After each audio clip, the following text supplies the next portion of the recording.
Shiloh 20 Alambe ara-panekena. Shiloh 20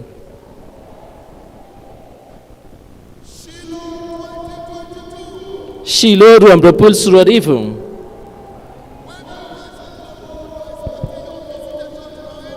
Ao fafaintananao raha miandrandra famaginao ianao anio raha misy olona miandrandra famagina androany mika aleluia mafy tiafatanana mafy an Jesosy mazaho toerana mahazo aina tsara. Shiloh 20 lalambe ara-panekena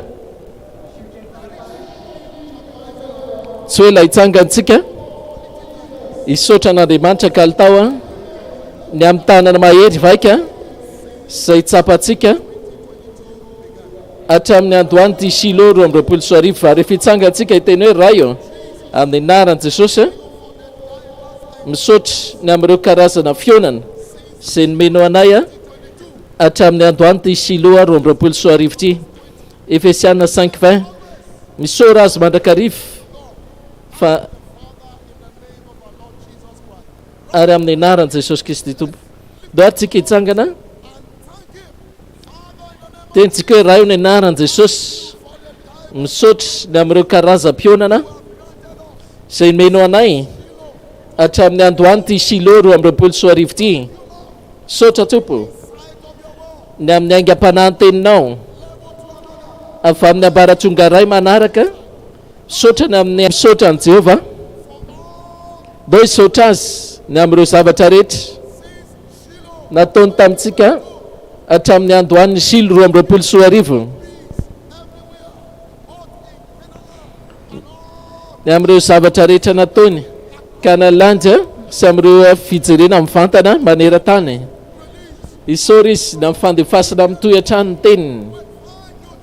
Saotra Jesosy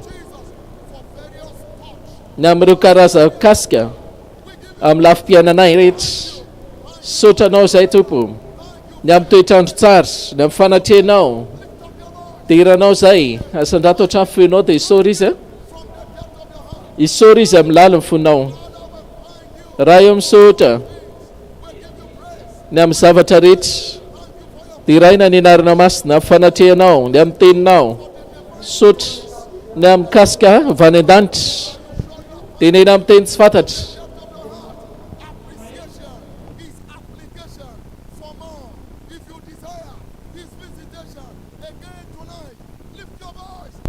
Raha maniry indray ianao fionana avy amina anio alina isaora izy aloha ny amin'izay fanataony tamin'izay andro voalohany izay sy ny amin'ity marain'ity asandrato feonao raha eo misaotra anao zay misaotra dia irainay ny anaranao asandratry afindrindra ny anaranao menay voninahitra ny anaranao Tompo. Misaotra amin'ny anajanao anay ny amin'ny fanatrehanao hatramin'ny fiandohany ty Shiloh 20 ty. Saotra ny amin'ny fiadanana fitoniana. Saotra ny amin'ny tana mahery vaika. Saotra ny amin'ny fandefasanao ny teninao amin'ny alalan'ny teninao misaotra zay. Saotra ray ao fafairany tananao dia isaora izy amin'ny lalany fonao. Saorana ny anaranao Tompo amin'ny anara mahery ny Jesosy avatsika. Tenenay saotra Jesosy tiafatanana mafy an Jesosy mazaho toerana mahazo aina tsara.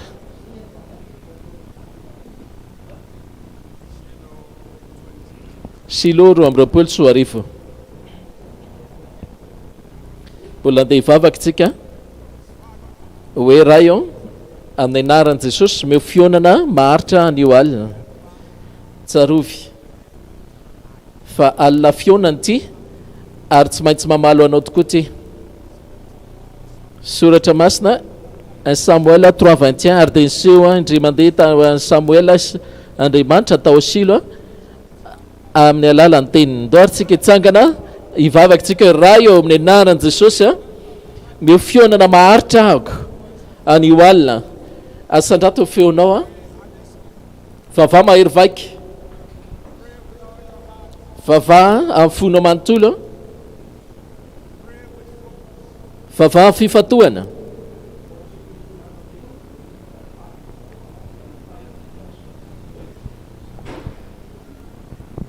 vava azafady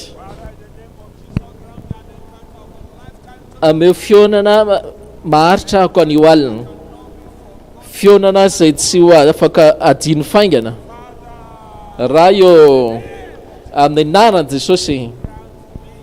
Omeo a fionana ako an'io alina izay maharitra tokoa. Tovy azo antoka hoe vavaka ianao a,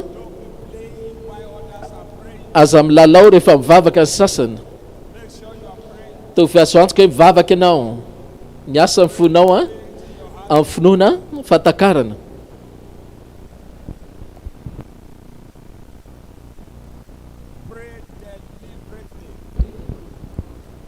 Vava mahery vaika,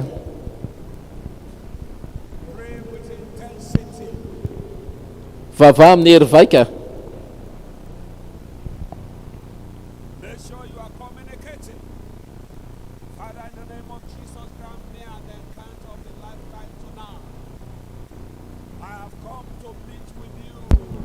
Tonga eto iona aminao tompo, tonga eto aho amin'ny fionana famangina manaraka, meo fionana amin'ny alalan'ny teninao a tompo, fionana amin'ny lafiny rehetra amin'ity alina fionan'ity. Vava amin'ny fanahy mitenena amin'ny teny tsy fantatry, vava amin'ny fatakarana. Tovy azo antoka fa mifantoka ianao, aza velany sainao andehandeha zavatra hafa.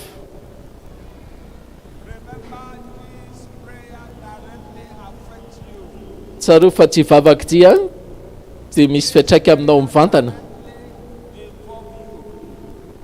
mampiditra anao an-tsehatra. Ty vavaka ty a mampiditra anao an-tsehatra. Raha io amin'ny anaran'i Jesosy, ameo fionana maharitra ako an'io alina. Vonina aho aminao, vonina ny amin'ny teninao, vonina ny vavaka, vonina tompo andraiky kasika andray mandeha indray, kasika voafaritra maharitra misaotra ray, mandoboara ianao misaotra azy. Efa reny sady ny feonao a avy any ambony. Azo antoka fa misy fionana miandry anao tokoa an'io alina. Raha io misaotra ny amin'ny andrenesanao anay sy ny amin'ny amalianao anay a, tsy ho diso tokoa le fionana nomaninao anay zay an'io alina. Saotra tompo sarobidy ao, mika amenna feno afo a,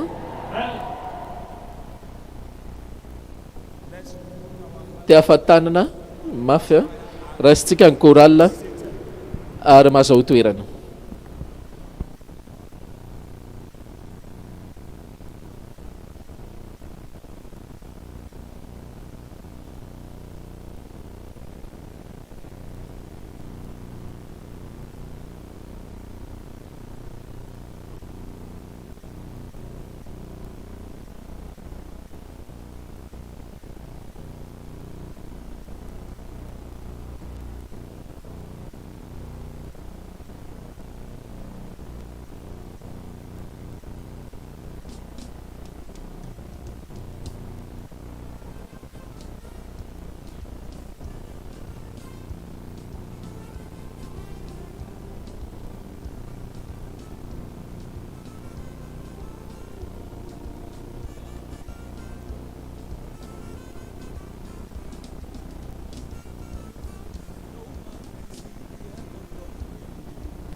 Hallelujah.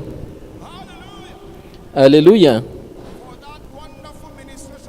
Ny amin'izay asa fanompona mahafinaritra ataony korala zay ny ty-ahafantanana mafy ary mika fiderana mafy n'Andriamanitra.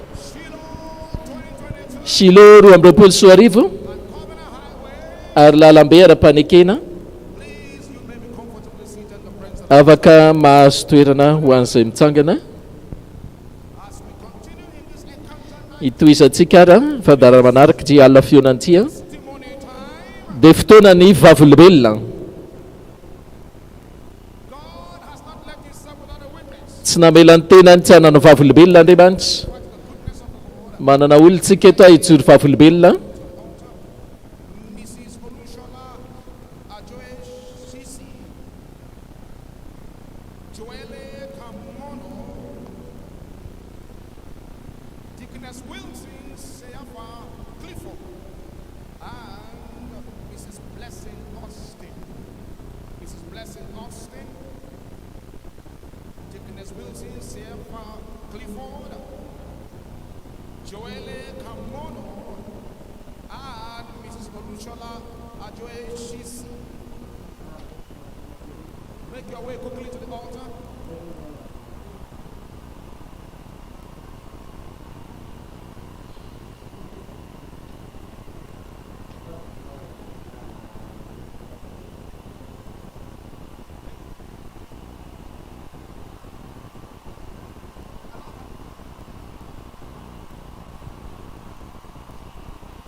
Terana antsopo.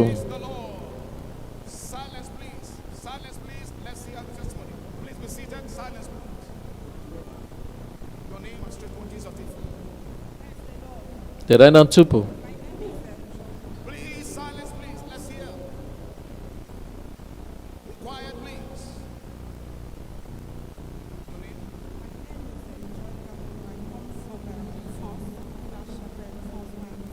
Avy any France zany a. Isotra an'Andriamanitra eto a. Ny amin'ny ataony tamin'ny Shiloh tamin'ny herintaona. Tamin'ny fotoana farany a dia nahita ny dadantsika 5 taona isavanitranga tamin'ny fianakaviana alohan'ny notiany dadako. Netiko teo amin'ny ty altary ty reo fanontaniko tao aorian'ny Shiloh ny andro farany dia niteny mpanompon'Andriamanitra hoe nenina fanontaniana rehetra natinao teto amin'ity tendrombohitra ity dia andre vaovao ianao ao anatin'ny 7 herinandro.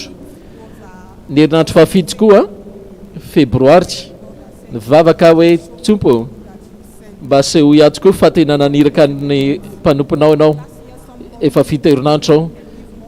Tamin'ny herintaona dia nisy ny teny hoe afaka mamay vola ho anao mba ahitanao anampy anao mba ahitany dadanao noho ny 7 herinandro. Nisy numéro zany teny hoe atsoy amin'ity numéro ty ny dadanao. Rehefa natsoko izy efa eo amin'ny 80 taona zany tsy hitany dadany. 30 taona zafady tsy hitatsony ny dadany dia nefa fakahita indray izy mianaka 5 taona tamin'izy mbola ankizy zany ny farany nahita ny dada ny farany.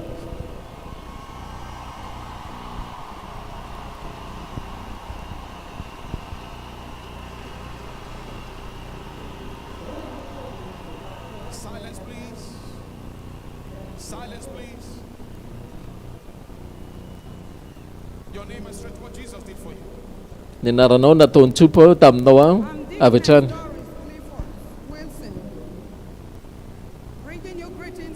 Mitondra fiarabana avy any Bayosa LFC Azikoro. Tombotsoa ho lasa reny ato amin'izay fiangonana zay zany. Famombana ny tritry ny 20 taona ny farany tamin'ireo esaka fampandrosoana fanjakan'Andriamanitra ny vady zay a. Tamin'ny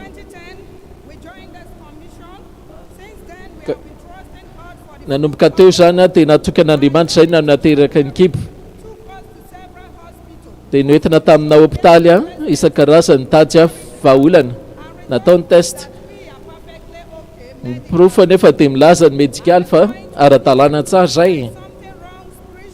Nisy zavatra tsy mety nefany dia nanomboka izay nanokatena amin'ny fampatrina fanjakan'Andriamanitra taona fanao amin'ny fanjakan'Andriamanitra namangy ihany koa le kilasy a ho andreo zay tsy manan-janaka nanampy ihany koa reo rehetra tsy manana fialofana lasa fahazarana rahatreo a ny fanompoana fanjakan'Andriamanitra avy eo le Andriamanitra ty iraka lehibe tia dia seho anay tokoa tamin'ny 2015 kambana zazalahy sy vavy zay ny anarale zasy tao aorianan'izay a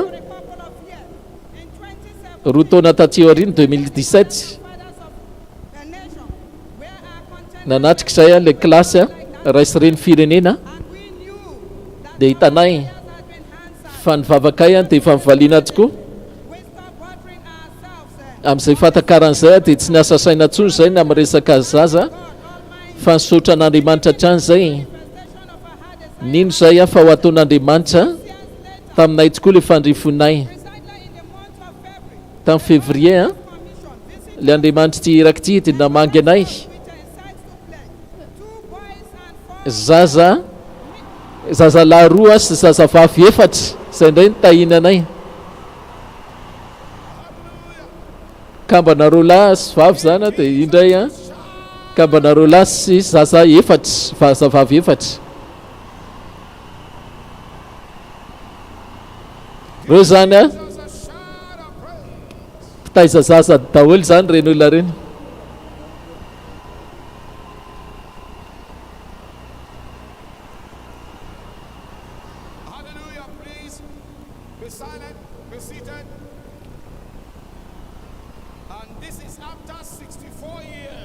nandritra ny fiarasana enina amby efapolo taona zany dia ray nantsepo folo taona ihany koa famombana potsika tamin'ny alala andeo esaka fampandrosoana fanjakan'Andriamanitra 2006 ako nandre ny raiko a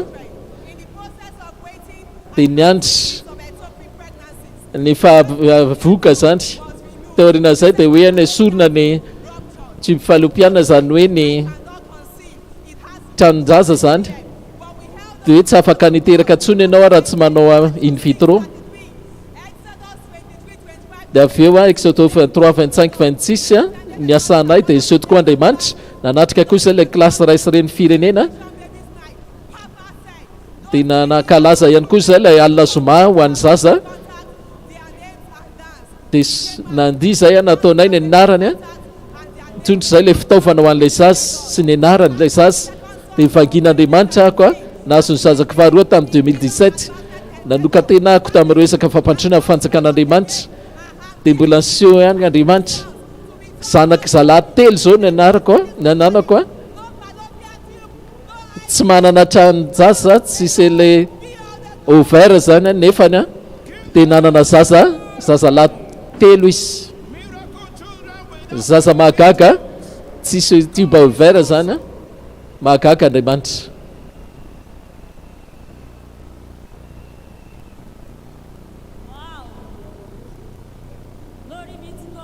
voninahitra an'Andriamanitra avy any amin'ny LFC a Port Harcourt Nigeria ihany zany a ty olona mijoro ty a dia efa tsy nananaina ntsony a valo adiny valo dokotera nandidy a fibroma sy tumeur taorinan'ny valo adiny valo zany a dia tsy nisy aina ntsony ary vo marina fa maty aoka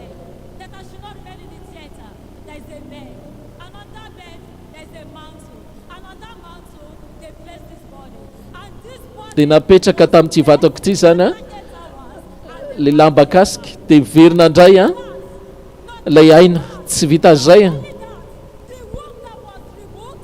ny sorona zany le ratra sy lay hoe a tsy azo amboarina intsony nandalo scanne ny sorona dia miverina normal daholo a nitoy daholo le taova rehetra voadity a sy ny mikama fideranan'Andriamanitra Ianao koa manaraka ijoro vavolobelona amin'ny anaran'i Jesosy.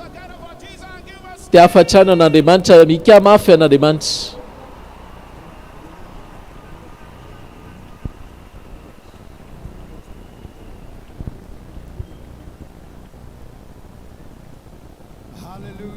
Alléluia.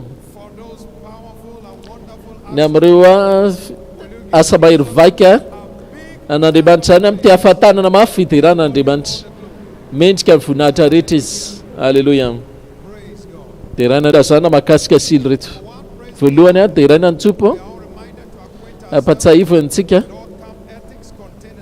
amin'ireo etika zany ho an'ny atsika amin'ireo fitsipika anatiny zany araka fandaminana eto toerana. Faharoa, ho an'ireo izay te hizara fijoroana vavolobelona ihany koa zany afaka alefa amin'ity adresy ity testimonia@oedepot.com na koa lfc.www.com. Fahatelo dia iraina ny tsopo.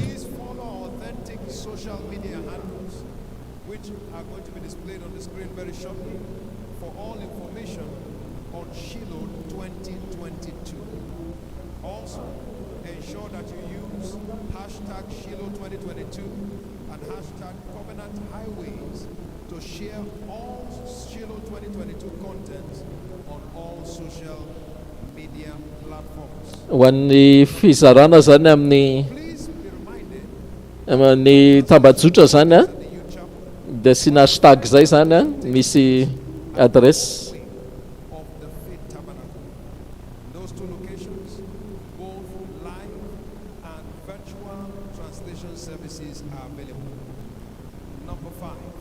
Fadimy fanatitra Shiloh.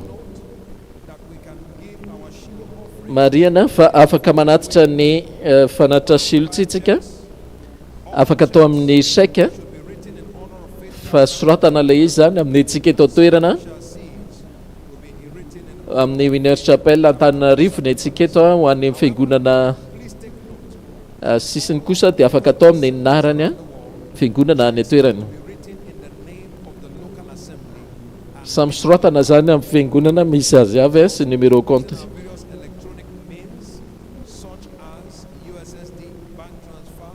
Nentrareo moa zany afaka alefa mobile koa.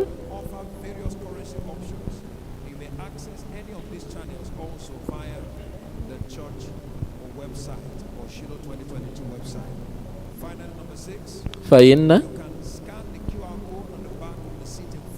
isy code QR nentrareo zany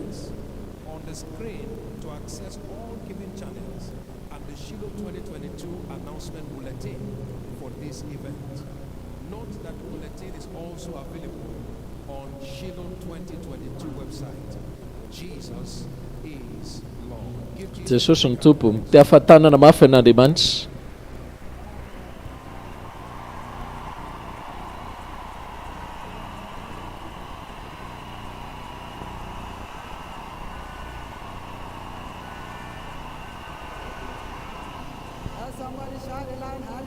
Mika haleluya. Dia irain'Andriamanitra. Osa dia irain'Andriamanitra. Mika haleluya mandresy tsara. Amen.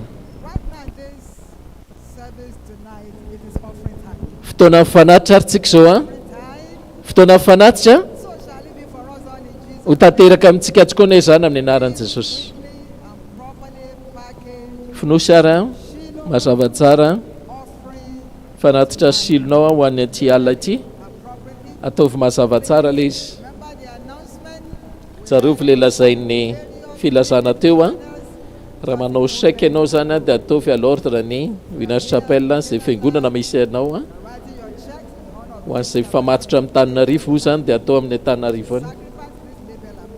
Raha sorina le izy dia soraty mazava tsara koa valopona hoe sorina le izy.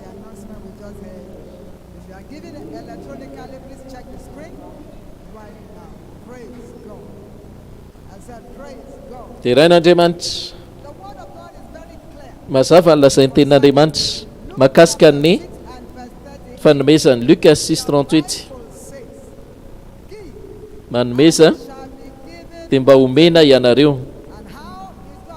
Ahoana ny fomba anaovan'Andriamanitra azy? Fatra tsara, avereny hoe fatra tsara, voatsindry, teneny hoe voatsindry, natotona, teneny hoe natotona, sy mihoatra manomboka amin'ity Shiloh ity hoentin'Andriamanitra tsika amin'ilay fatra mihoatra tsika amin'ny alarabolantsika manaova maina mino tsara. Raiso tananao ara mifanatitra ao deo tsika hitsangana ara maneran-tany amin'ny mpifaliana mpiraviravonina entanentana asandrato mifanatitra ao mevonahitra ny anarany. Fatary fa Andriamanitra tsy mila fa itsika anondraka izany kosa amin'ny fisorantsika hisora izy amin'ilay rehefa efa mitobaka amin'ny fitahiana raboly. Tsopa misaotra anao zay amin'ny anara mahery Jesosy avavahantsika. Eo ihany tananao raio raiso reto fanatray reto manaja anao zay fanajana teninao aoka hoekena nefa fanatitray ho an'ny mpaminay rehetra ampidiro zay ao amin'ilay refy mihoatra amin'ny arabolanay. Zay tokoa ny tanteraka amin'ny anara mahery Jesosy vavahantsika. Mikamena mafy mazaho toerana mahazo aina tsara re ary tatazana mpifaliana lehibe raisitsika ny korala anao ny asa fanimpony.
Asandratry ny avy amin'ny toerana avy tokoa ako lohany fa tsy rambony voalohany fa tsy farany.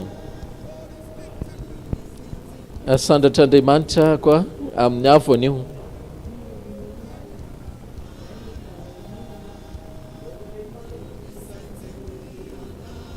Apetraka Andriamanitra amin'ny toerana avo ambonin'ny firenena amin'ny tany.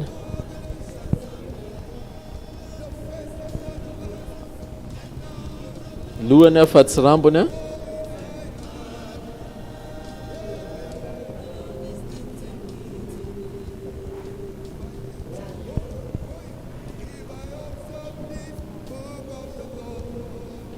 rehefa mandinika amin'ny boky ny tsopa mandiara amin'izany mahatonga ny lalako ahitsy amin'ny fiasako amin'ny fanekenina manompo azy amin'ny tanjako rehetra midera azy amin'izay ananako rehetra ary eo Andriamanitra ametraka ako amin'ny toerana avoko.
Sotra Jesosy. Misy olona ve hika hoe asandratr'Andriamanitra anio ho amarinina aminao tokoa anie zany. Ndao tsika raha hitehaka mafy ho an'Andriamanitra sy amin'ny asa fanimpony koral. Misy olona tokoa eto apetraka Andriamanitra amin'ny toerana afo. Zay famaranana le atao hoe lalana afo ara-panekena. Tsy toetra amin'ny tany foana intsony anie ianao tsy hoe lara fantatro efa mentanentana ny akamaroantsika mba hita n'ilay renitsika mba lala tafaverina somatsara eto Shiloh 2024 ho an'Andriamanitra irery any ane voninahitra mandrakizay. Faliko mampafantatra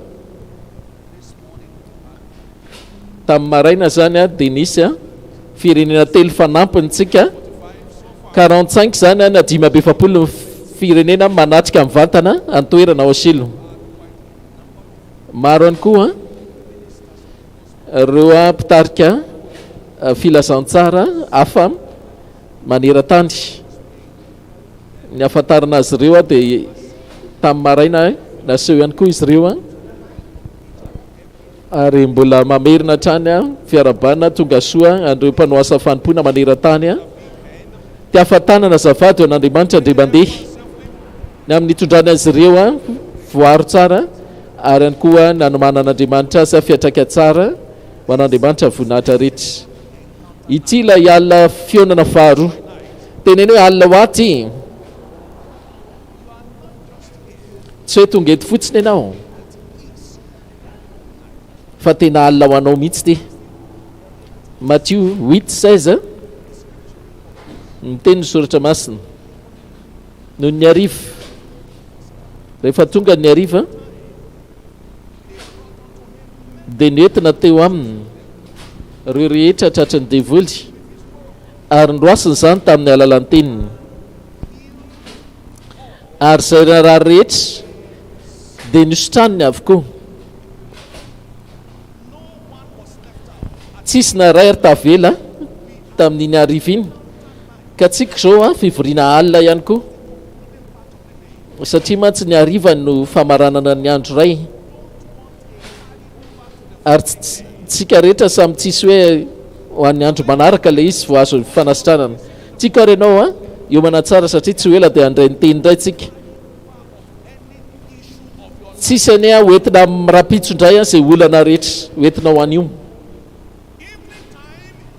Ny fotoanan'ny ariva zany dia famaranana, ny fotoanan'ny ariva dia fotoana famaranana ihany koa. Zay ny antony nisotrany Jesosy avokoa izay rehetra narary, kasihany daholo izy ireo ary nomeny fionana avokoa izy rehetra. Tamin'ny maraina ny sasany nahazo ny azy, tamin'ny atoandro teo a maro koa ny nahazo, fa ty arivo ty kosa ny rehetra ozy. Ka alina ho anao ty amin'ny fionana amin'ny lafiny rehetra. Ahoana nanaovany an'izany? Amin'ny alalan'ny teniny. Tsangana raha mitongotra ao a dia mangatandray amin'Andriamanitra, ao ka tsy handalo fotsiny ty aly ty, ao ka tsy handalo fotsiny ty aly ty. Tsy mila hoe hoentina rapitso indray ny anahako, tsy hoe tonga eto dia handalo fotsiny, fa anaty koa ty aly ty. Noho izany alefaso amiko indray ny teninao amin'ity alina fionany ty. Alina ho aty misy olona mivavaka ve? Asandrato ny feonao, ataovy takany anao tokoa le izy. Ho aty aly ty, alina fahatanterahana ho a, alina famaranana ho a. Tamin'ny alina ny ariva dia kasihana avokoa ary nomeny fionana ny tsiraray avy. Raha io ny anaran'i Jesosy amin'ny alalan'ny teninao, izay ho tonga amin'ny alalan'ny mpanomponao a raisiko lay famaranana ty olana amin'ny fiainako ty. Tsy mila manontany maro ianao, fa anankiray izay tena hitanao tsy maintsy ampitoerina androany alina antonony ny olanao, izay tsy maintsy vahana androany alina, anio alina, anio alina. Ity ilay alina fionana ho amanokana Jesosy, tsy maintsy farana ty raharaha ratsy ty, tsy hoentina rapitso toy ty. Rapitso zavatra hafa indray no etiketo, fa ny amin'ity aly ty aloha tsisy hoentina rapitso tsony, tsy hoentina rapitso tsony, tsy hoentina rapitso tsony. Efa feno sady ny tontolo a ahazo ny anjaranao ianao amin'ny ninara mahagaga an' Jesosy a izay vavahantsika.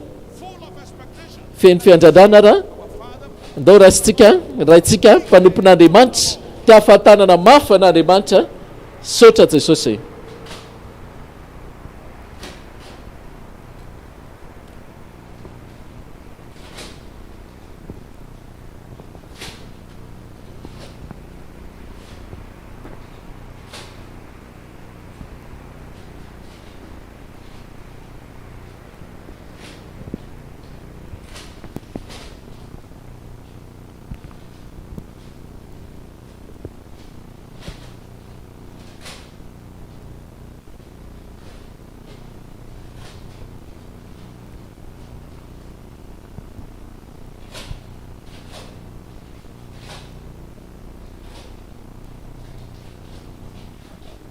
Alleluia. Izay mbola tsy hita amin'ny maso da reny sofiny naniditra nadalo foniny olona dia efa volobelona tany io alina. Sany koa ny miandry anao amin'ity Shiloh ty.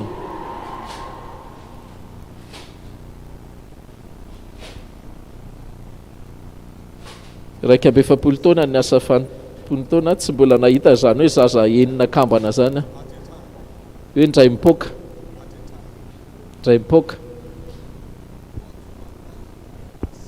Zay zavatra mbola tsy hita masontsika sanao koa hatrizay a ataon'Andriamanitra mitrangy zany mandritry ty Shiloh ty.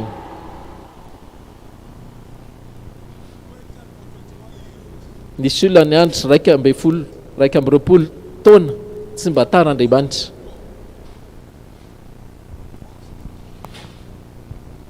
Voalohany aloha kambana rola, tonga sasa voaloha, sasa faharoa, sasa fahatelo.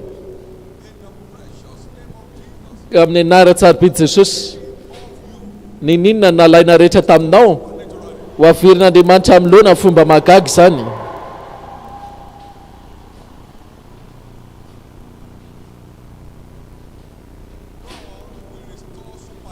Ho averin'andriamanitra amin'ny fomba mahagaga amin'loana zany.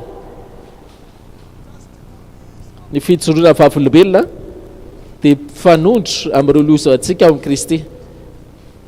Jesosy ihany mefatakarana dia ho velona. Ho lovaka mandrakizay fifaliany foko reny ka jereo tsara fa mefionana ho anao tsoka maharitra Andriamanitra ny hoalina.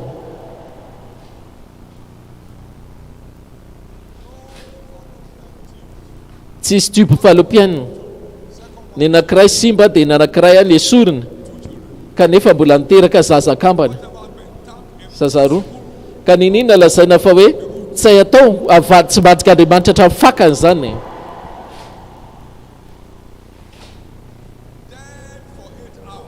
Le olona maty nandritra ny adiny valo velona ngaina indray ary salama tsara matanjaka tsara ary avy eto amin'ity alitary ity izy mijoro vavolombelona.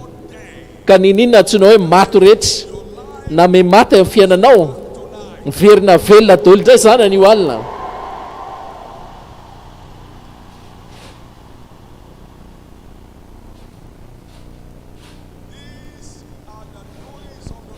Zany ny asa tanan'Andriamanitra mahagaga eo masontsika. Ka andaontsika mba hiaraka raha asandrato ny tananao dia isory indray mandeha Andriamanitra na amin'ny asa mahagagany teto anivontsika. Alehibe azo izy a noho ny amin'ny asa mahery vaika izay nataony eto anivontsika. Asa tananao zany ary mahagaga eo masonay.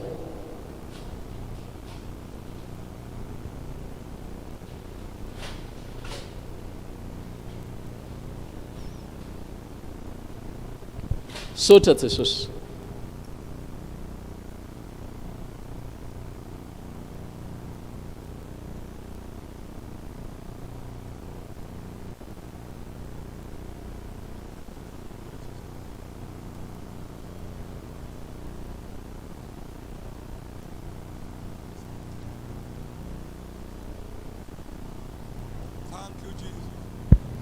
Sotra Jesosy.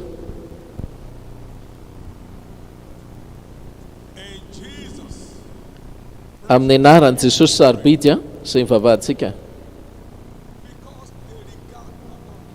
Satria tsy nijeran'i Jehovah izy na ny asan'ny tanany na ny asan'ny tanana dia ho aringana izy ireny ary ho tsatsangana. Salamo 28:5. Satria hozy tsy nihevitra an'ireo asan'i Jehovah izy ka akasitrao foana Andriamanitra isak'izay mahita asa tanany ianao. Zay ihany ny fomba tokana fa atsika ahita ny manaraka. Ka amin'ny anarany sarobidy Jesosy eto amin'ity tendrombohitra ny fiovana ity misy olona eto fiovana tsy azo lavina avy amin'ny ambaratonga iray manaraka no hitranga amin'ny fiainanao. Amin'ny anarany Jesosy. Sotra ray eo ny amin'ity alina ity.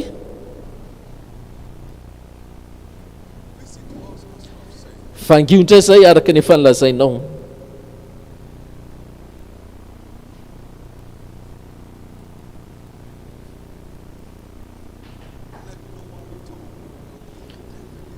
Aoka ny tsiraray tsy hiala eto raha tsy efa nahazo fionana mazava tsara amin'ny teninao.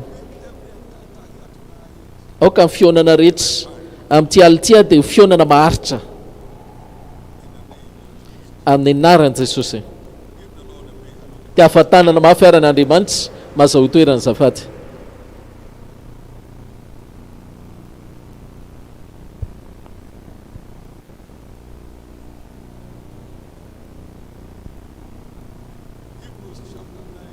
Hébreux 9:4.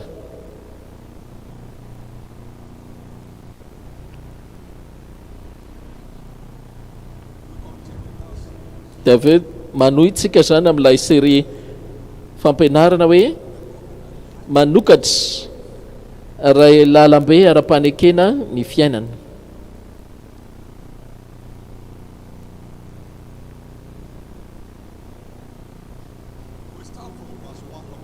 manomboka isika andiny voalohany azy. Koa anatin'ny fanekena voalohany aza dia nisy fitsipika ny amin'ny fanimpony mpivavahana ary amin'ny fitoriteny masina momba ny aty an-tany. Fa nisy tabernakely voavoatra ny efatra voalohany azy izay misy fitoerana masina, nisy fanaovan-jiro sy latabatra ary mofo aseho, antsoina hoe fitoerana masina. Ary ao anatin'ny efitra lamba faharoa nisy ny tabernakely izay antsoina hoe fitoerana masina indrindra, izay misy ny vilia volamena sy fandoroana didikazo manitra sy ny fiara mifanekena izay voapetraka takela-bolamena. Ary ao amin'io nisy vilia volamena sy ny toerany mana sy ny tehiny arona izay mitsimoka, ary ihany koa ilay vato fisaka ny fanekena.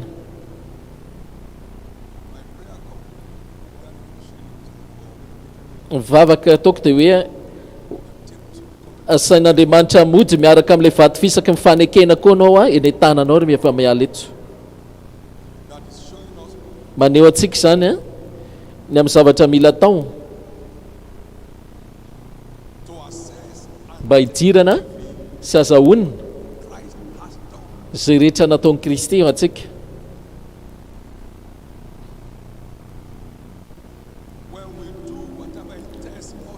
Rehefa ataontsika izay zavatra saina tao dia mampanoka tena ny fahitsiny tsika anamarina izany. Inona ny mila tao mba hidirana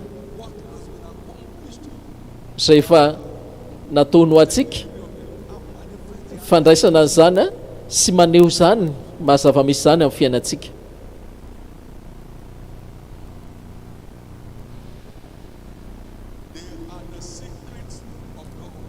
Ireny no zava-miafin'Andriamanitra izay mahatonga antsika tafiditra ao amin'ny planina sy tanjon'Andriamanitra amin'ny fiainantsika.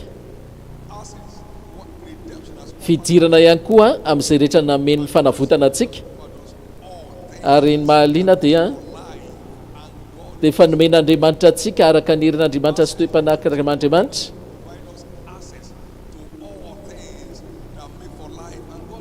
ahatonga antsika hanana fiainana araka toe-panan'Andriamanitra.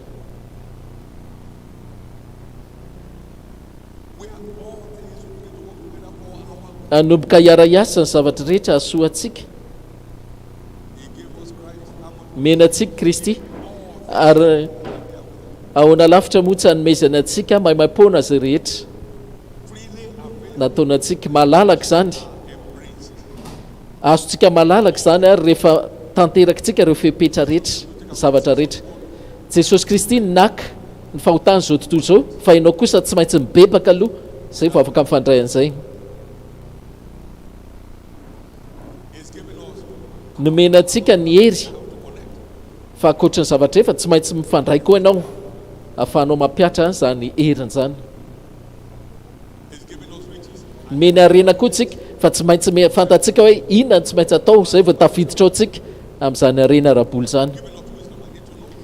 Mena fahendrentsika fa tsy maintsy fantatra koa hoe ahoana natao hidirana amin'ny fahendrena.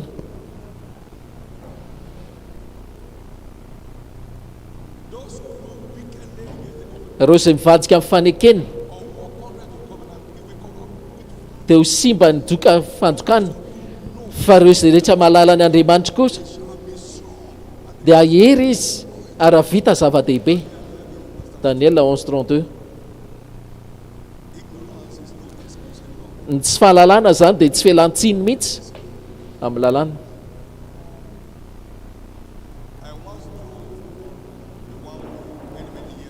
Indray mandeha nandeha tamin'ny lala tokana ako taona efa lasa, dia nisy kotroka moa tamin'izany tsy fantatra. Za zany eritreritra hoe lalana sens unique eo.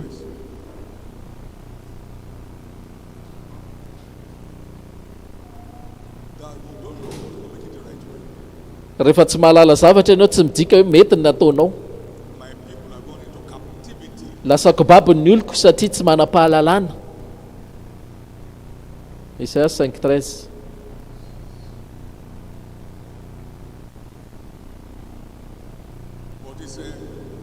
Saingy io zay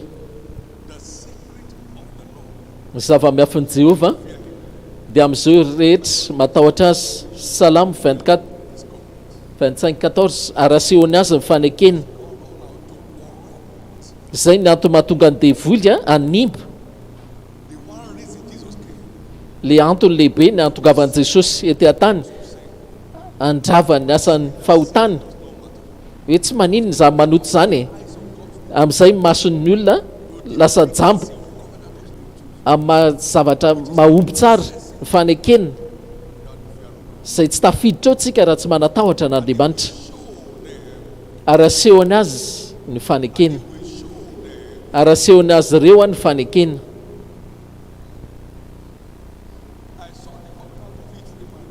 Hitako zao ny faneken'ny fanambadiana tsy sakatsakana. Efesiana 5:22 ka hatramin'ny 25. Tsisy olona eto ambany masoandra ka mampiasa tsara an'ireo zavatra voamarika amin'ny Efesiana 5:22 hatramin'ny 25 ireo ka azo krizy tokantrano. Ny filozofia ihany zao tontolo zao mahatonga azy hanana olana amin'ny tokantrano. Mandrakizay dia fantaro fa ny lehilahy ny ragavady zany ny lohan'ny ankonana. Tsisy teknôlôjia afaka madika an'izany, tsy afaka amboarina indray mandeha zany. Mandrakizay koa zay rangavady tsy tia ny vadina dia ratsy lavitra noho ny tsipina tahaka ny Kristy izay tia ny fiangonana. Ny lalan'ny fiadanana ihany koa tsy hitan'ny olona nataony sarotra ny lalana. Tsy afaka ho tiany vadinao tahaka fitiavanao Kristy ianao ka hoe tsy lasa anaiky anao vadinao.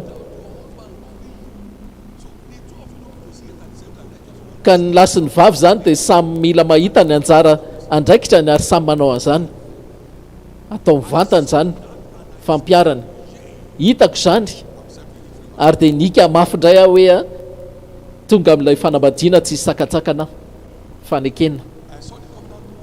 Hitako ihany koa ny faneken'ny fitrombonana amin'ny fiangonana. Nanomboka hitako hoe misy vahoaka maro ao ivelany ao. Andriamanitra mpitahiry fanekena izy. Hitako le izy hoe feny vahoaka maro be ivelan'ny fiangonana tsy tafiditra ntsony. Ka raha mangataka manamboatra fiangonana 200 isa ianao, 200 mipetraka ao anatiny ianao ka mahita olona ao ivelany.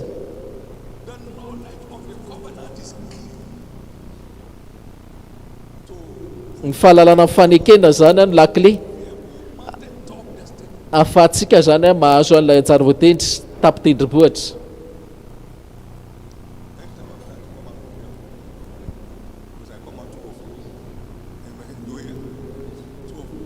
Nisy olona zany naheno reto tamin'izany altara dia hoe sakano avetsy na hoe manangana podium dia nareo ampijirina ato ohatr'izany ny heriny fanekena. Indray hoy izy azo itokisana tokoa io fanekena io. Raha tsy maharafa ny fanekeko amin'ny ala sy ny andro ianao tsy afaka nanimba ihany koa ny fanekeko. Ka ny faneken'Andriamanitra dia terena, tsisy vavaka apostolika ka afaka animba an'izany, tsisy faminaniana apostolika afaka animba izany. Ho lehibe ianao entiko farafantatrao aloha ny ahatonga anao lasa lehibe dia ho tafiditra amin'izany ianao. Ka tsy resaka hoe manana tenin'Andriamanitra fotsiny teneniny io fa mila mandray andraikitra ianao izay vao tafiditra amin'ilay izy.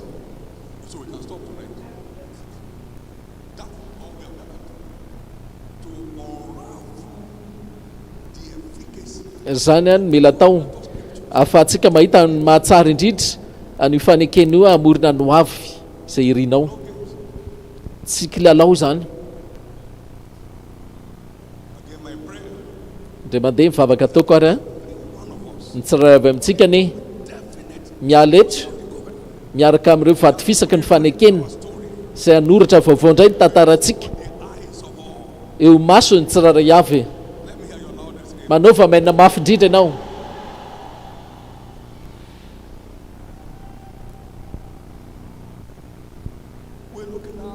Jerantsika lay fanekeny finoana ny alina. Arazafady inoy Andriamanitra fa ody araka amin'io vady fisaka mifanekena io anao. Ny zavatra rehetra mahakasika amin'ny fiainantsika amin'ny fanjakan'Andriamanitra dia mitaky finoana.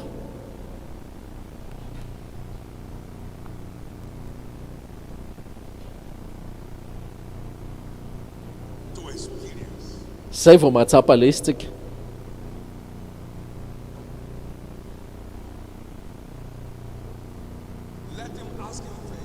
aoka izy angataka amin'ny finoana na aoka izany olo izany a tsy hevitra fa andray zavatra nininina amin'ny tompo.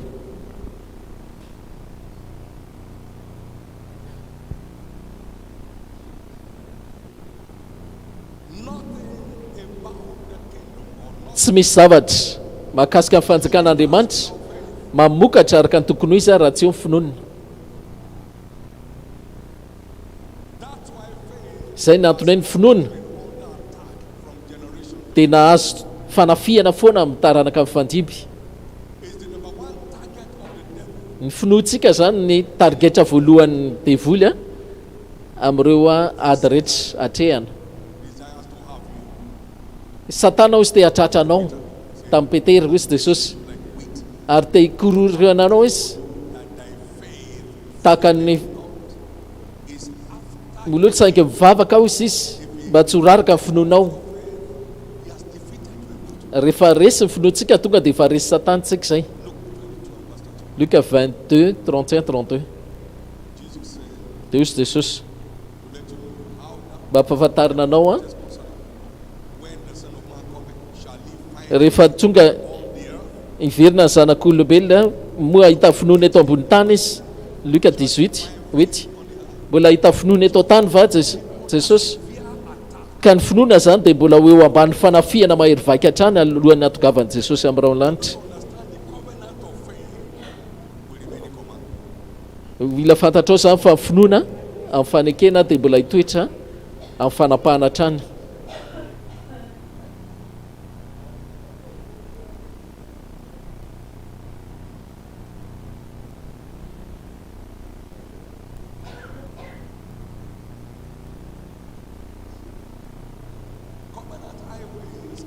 Lalambe ara-panekena dia didy ny anianan'Andriamanitra mahakasika ireo lafi-piainantsika rehetra raha mbola ao anatin'ny teniny koa. Fianianana, didy fianianana, ny tenako ny anianako izy Andriamanitra. Ny fanekena dia tsy fampanantenana fa didy ny anianana. Hébreux 6 15 ka hatramin'ny 18. Araka izany rehefa naharitra tsara Abrahama dia nahazo ny teny fikasana fa ny olona ozy izy dia mianina amin'izay lehibe noho ny tenany ary fianianana dia ataony mba hamafy ny tenany hampitsarana fifandirana rehetra. Ary amin'izany raha Andriamanitra dia aneo kokoa ny andovy araka ny teny fikasana tsy vanovan'ny sitrapony dia nataony mafy tamin'ny fianianana zany mba ho amin'ny zavatra roa tsy azo ovaina. Tsy hain'Andriamanitra ny andaingana amin'izany. Andriamanitra sy mifanekeny azahoantsika zany fanantenana sy fampirisihana mafy amin'ny fanantenana izay napetraka eo alohantsika. Izy izy tamin'ny Abrahama ny tenako ny anianako. Ay nataonao zany zavatra zany amin'ny fitahina no hitahiko anao, amin'ny fampitomboina nampitombokanao sy ny taranakao tahaka ny voapasika amoron-drano ary ny taranakao dia resy ny vavadiny fahavalo ary avy aminy tahina amin'ny firenena rehetra. Ny fanekena zany dia tsy fampanantenana fa didy ny anianana. Rehefa vitanao rehefa petra rehetra dia ampiakarina amin'izay le fampanantenana ho lasa fanekena satria efa nataontsika izay zavatra fampanantenana le fepetra rehetra zany dia lasa fanekena amin'izay le izy. Tsy mila teny grika zany na hébreu. Fantary fotsiny zavatra mena fantary mila atao dia mifandraisa ianao.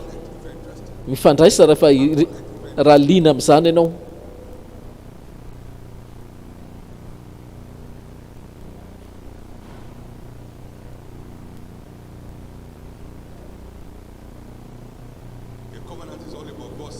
ny fanekena dia resaka foana hoe reto ny zoanao tompoko tao amin'ny fanavotana saingy reto kosa ny fepetra takina aminao a mba tonga andrena hitranga zoanao tokoa la izy fa tsy maintsy manoka tena ianao araka reto fepetra reto a zay vao mitranga lay zoanao aoka re zoanao rehetra ho sarobidy eo masonao fa tsy takany esao tena zava-misy takany andro sy ny alina izy ary mbola maharitra foany zany mandaitra raha mbola maharitra ty tany ity aoka ho sarobidy eo masonao a hitako ny fahagagan'ny Ezekela 37 teo ny lohasan'ny tolamaina tolamaina zay mivadika miaramily dia io sa tompo mila an'izany koa mbola tsy natsoina amin'ny asa fanimpona fa mifantatra dia hoe a zanak'Andriamanitra rehetrarehetra dia natao isifetraika amin'ny tontolony dia nandeha 3 andro indray teny tendrombohitra vavaka dia nandro fahatelo rehefa nidina ako indro izay efa nikasika ny lelanao ako tahaka tamin'ny vainafo ary manomboka izao izay zavatra lazay mivavanao dia ho hita amin'ny masonao hita amin'ny masoko ilay izy ny riko ilay izy dia na ny asako manana zao zavatra ao anao raha lina ianao dia oza hoe lina ako ataovy ary ilay izy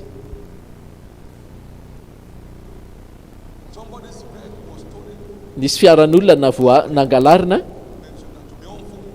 tamin'ny telefôniny dia ozy isa hoe didiko fa miverina aminao zany fiaranao zany any ivelan'ny firenena ilay izy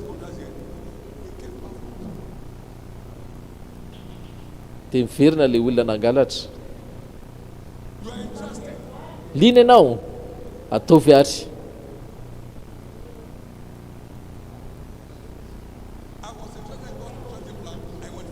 lina ihany koa tamin'ny plan'Andriamanitra dia nataoko koa ilay izy 3 andro a vavaka sy fady ihany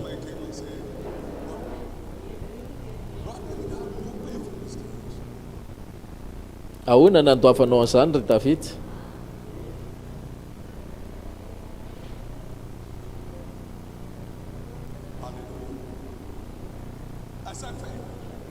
io zay hoe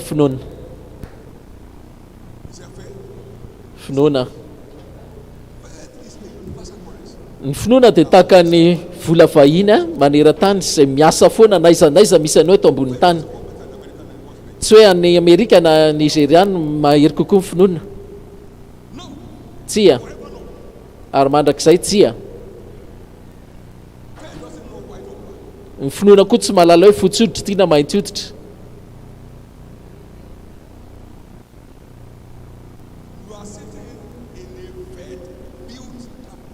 mipetraka amin'ity a tabernakely namboarina tao amin'ny heritaona ity ianao tsisy trosy tsisy raritsaina fa namboarin'Andriamanitra ity trano ity tao anatin'ny heritaona montsy io hita amin'ny masonao io dia miasamy zany koa ianao miasa ihany koa araka izay nomena fanekena dia mampanoka tenan'Andriamanitra tsika atanteraka rehefa mino tsara ianao dia ohatrany hoe teny tsotra ilay izy nefa mahery vaika rehefa mino ianao a dia mena hery ianao mba ho tonga arak'izay lazaina ka ny ho alina anao tokoa ty alina ity amin'ny anaran'i Jesosy ty alina ity dia alina ho anao tokoa amin'ny anaran'i Jesosy ary ty alina ity a dia alina ho anao tokoa amin'ny anaran'i Jesosy amin'ny anaran'i Jesosy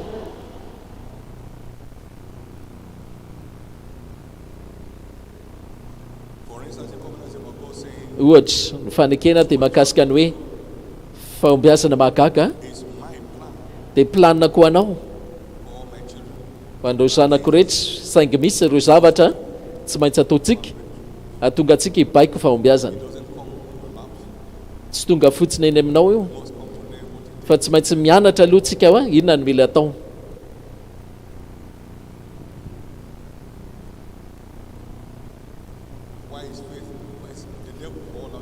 fa maninona ny devoly manohitra foana amin'ny finoantsika voalohany mila finoana aloha vovovonjy mila finoana zay vao tonga fiainana mandresy mila finoana amonona nireo zanatsifika amin'ny rehetra afo ny devoly rehetra ny finoanao sy finoko foana no enjehan'ny devoly ka tsy afaka no afaka tsika manomboka ny alina efa resinao amin'izay ny adinao amin'ny devoly hoy zay hoe resy ny devoly amin'ny adin'ny finoanao efa resy ny devoly amin'ireo ady amin'ny fiainanao efa resy ilay ady amin'ny fiainanao amin'ny devoly izy ny tenin'Andriamanitra irio fantatry ny amin'ny finoana zay ny mena an'ireo olo-masina io finoana io ihany finoana tokana batisa ray fanahy ray finoana iraisana tovy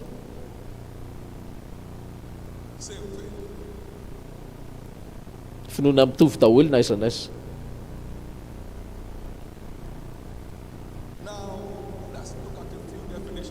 ndao aritsika hijery famaritana vitsivitsy mahakasika ny finoana alohan'ny jerevantsika aloha hoe finoana mandaitra satria ny finoana mantsy dia mahery vaika fa maninona ara le izy ny tsy mandaitra amin'ny fiainaka tena azonao antoka ave alohanao fa tena nataonao sa misy zavatra hafa tsy fantatritsika mahatonga ny finoantsika tsy mandaitra dia amin'izay ianao miteny hoe tsy mandaitra ilay finoanao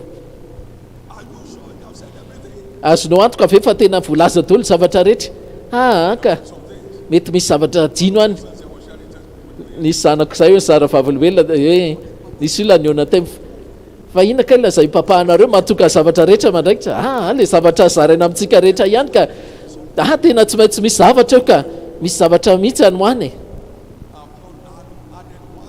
tsy mbola nanampy zavatra ray any amin'ny finoana hatramin'ny antson'Andriamanitra tsisy iraky ny devoly zany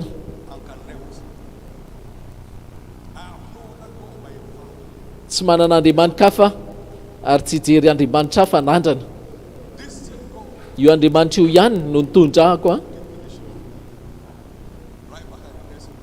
hatrany amin'ilay toeran'ny tany efitra ary nampiana trany ny fiainako tamin'ny alalan'ny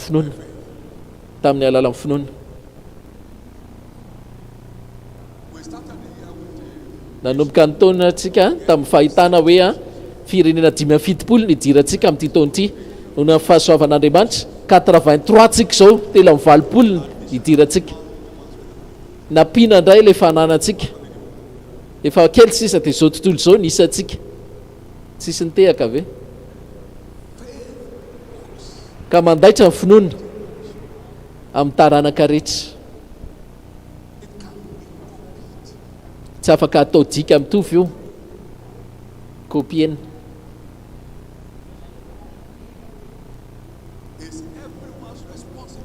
andraikitry nisy ambatan'olona ny manangana ny finoana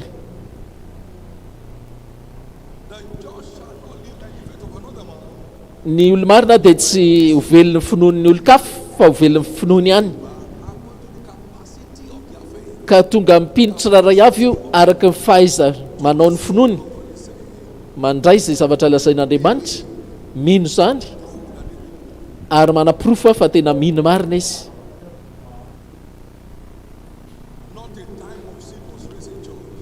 tsisy volana ny ariary ary natsangana tamin'ny nananganan'ity fiangonan'ity Andriamanitra dia Andriamanitra amin'ny fotoana rehetra andro rehetra dao aritsika androso mijeritsika zany amin'ny hoe mahizy aza ny finoana tsy rafitra mino mantsy la izy fa finoana ny ina ary natao hoe finoana ny finoana aloha dia tsy fotom-pampianarana fa zava-miafiny fanjakan'Andriamanitra ny finoana dia zava-miafina zava-miafina amin'ny finoana zava-miafina amin'ny finoana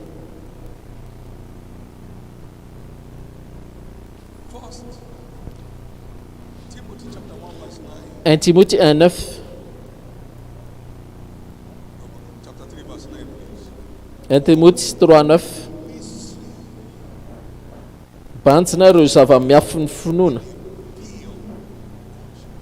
amin'ny fieritreretana madio, mitandrina tsara ny zava-miafy ny finoana amin'ny fieritreretana madio.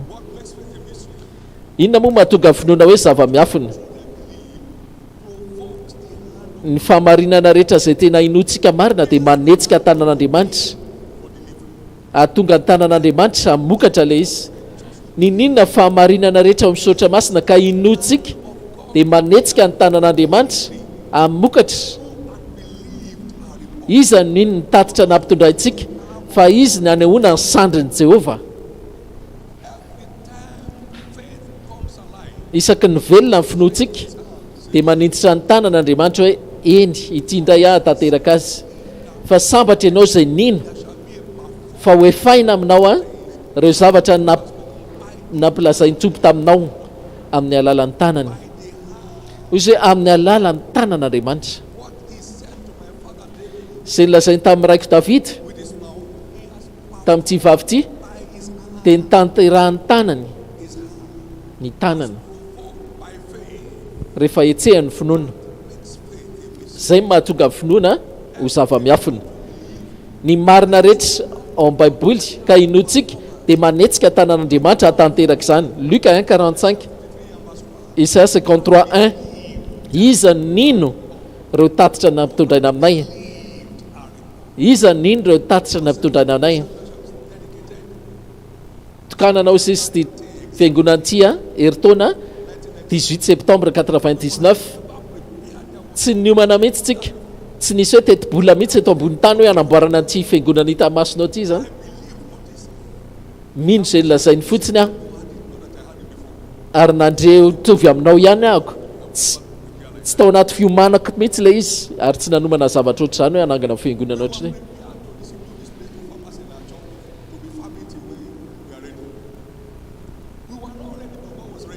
Izay zany tsy vonina fa Andriamanitra nefa efa vonana nangana ilay ity fiangonana ity.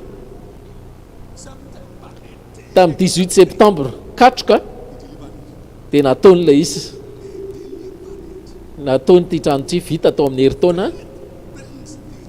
Ny finoana manetsika ny tanan'Andriamanitra hatanteraka izay fahamarinana rehetra inoantsika ho tanteraka. Izay mahatonga finoana hoe zava-miafina.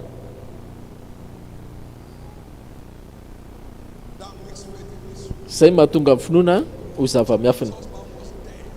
Misy rangavatina ramatoa izay maty 3 andro tao anatin'ny hôpitaly zany lazana dia efa maty, mahazo mandeha amin'izay ianao malala.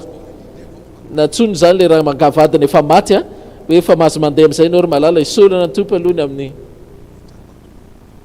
kanefa mivelon'aina indray le rangavadina dia teo amin'ny altara zareo jiro vavolombelona mampidina ny tanan'Andriamanitra hatanteraka. Tsisy olona afaka manao tsolotra ny tanan'Andriamanitra ho hidina. Ozy hoe amin'ny tanan'Andriamanitra ho sisy dia nanao asa mahagaga tamin'ny tanan'ny pôlisy. Andriamanitra foana no ambadiky ny sehatra, Andriamanitra daholo no ambadiky ny sehatra. Mahatonga finoana ho zava-miafina. Andriamanitra no ambadiky ny sehatra, izay mahatonga finoana ho zava-miafina.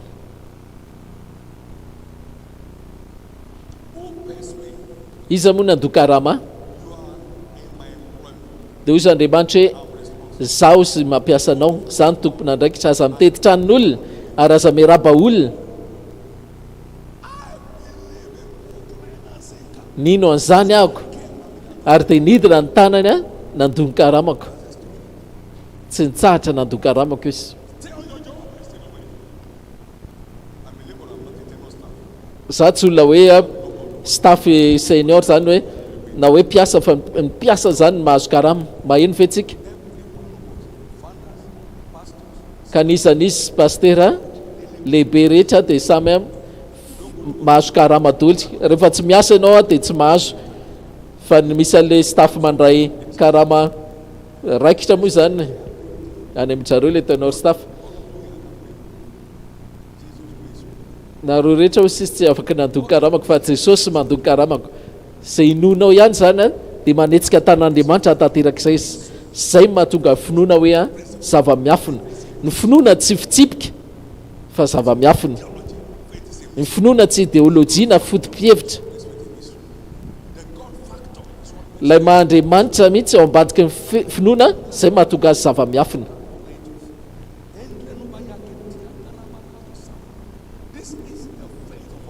Zany ny finoana amin'ireo raitsika.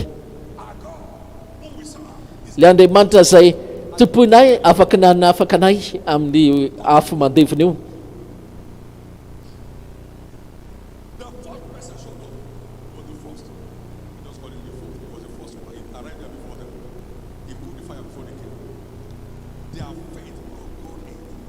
Ny finoana izy telo lahy zany nahatonga n'Andriamanitra niditra tao amin'ilay laforo dia tsisy may izy fata.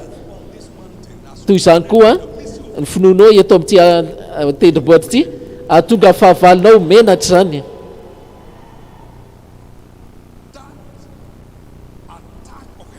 Ilay fanafiana avy any amin'ny elo mitsahatra zany eto an'io alina amin'ny fiainanao.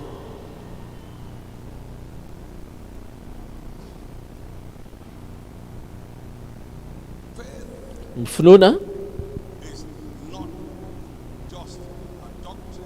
dia tsy fotom-pampianarana na fitsipika fa zava-miafina. Faharotsika izao, ny finoana dia hery ara-panahy mampitoetra ilay fiarahantsika miasa amin'ilay tsy hita maso dia Andriamanitra, ary mame hery antsika hibaiko ny tsay atao. Fiarahana miasa amin'ilay Andriamanitra tsy hita maso hibaikona ny tsay atao.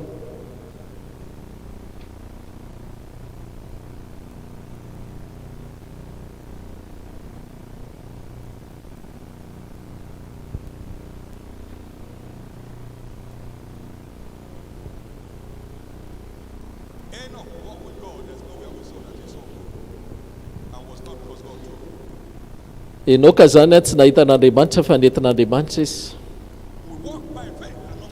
Mandeha amin'ny finoantsika fa tsy amin'ny fahitana. 2 Corinthiens 5:7.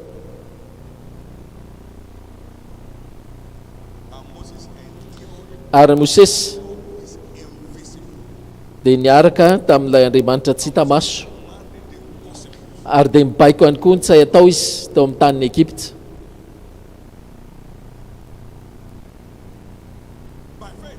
Tamin'ny finoana zarain'Andriamanitra roa ny ranomasina mena. Fahanana reto vahoaka atafika reto nandritra ny 4 taona tao amin'ny tany efitra. Na resy ny fahavalo na aiza n'aiza nisy azy. Hébreux 11:24 ka hatramin'ny 29.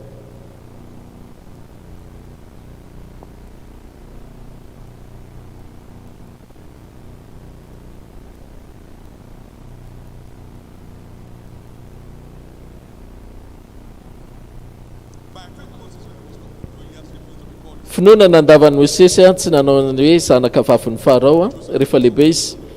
Nifidy mantsy izy hitondra ny fahoriana amin'ny olon'Andriamanitra toy izay anana fifaliana vetivety amin'ny fahotana. Nanao ny faniritsana ny Kristy arena be lavitra noho ny zavatsoan'ny Egypta satria nijery famalitsoa izy. Finoana ny nandavana ny Egypta tsy natahory ny fahatezerin'ny mpanjaka fa naharitra toy ny nahita ilay tsita izy. Zay zany ny finoana zany tahaka ny mahita ilay Andriamanitra tsita. Andriamanitra dia zava-misy tahaka ny fahatsapan'ny olona. Finoana ny fahatsapan'ny olona ny nofiny ihany. Ny olona manam-pinoana zany dia ohatran'ny hoe mahatsapa ny tenany ihany, ny vatany zany ny fahatsapany an'Andriamanitra amin'ny alalan'ny finoana.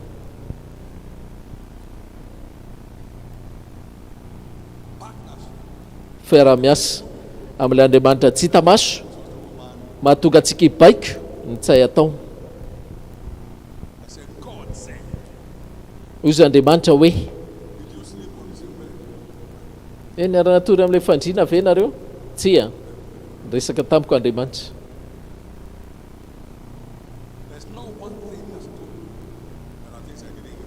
tsisy zavatra nylazainy tamiko ka tsy hoe reko mazavatsara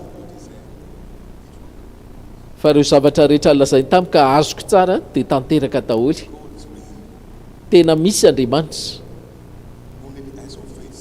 fa ny mason'ny finoana ihany ny mahita azy.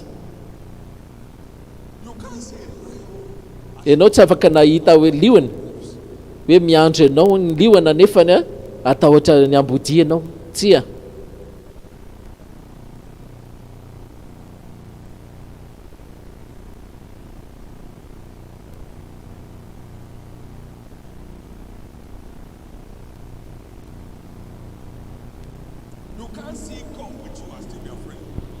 Tsy afaka ny hoe mahita an'Andriamanitra marina ianao dia nefa mbola matahotra. Ny varavarana rehetra sy voatsonao dia misokatra avokoa rehefa onilanao Andriamanitra. Misandrata lohanareo vavahady misandrata lohanareo vavahady vahagola mba hidira ilay mpanjaka voninahitra. Varavarana tsy hay atao rehetra dia afaka misokatra amin'ilay Andriamanitra tsy hita maso amin'ny alala mason'ny finoantsika.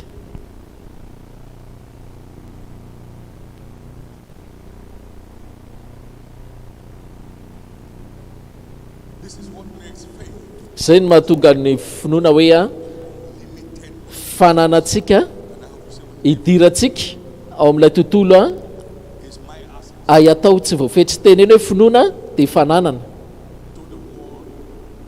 hidira koa ao amin'ilay tontolo ay atao tsy voafetry. Avy ireny zany rehetra zany. Raha afaka nino ianao zavatra rehetra dia ay atao an'izay meny.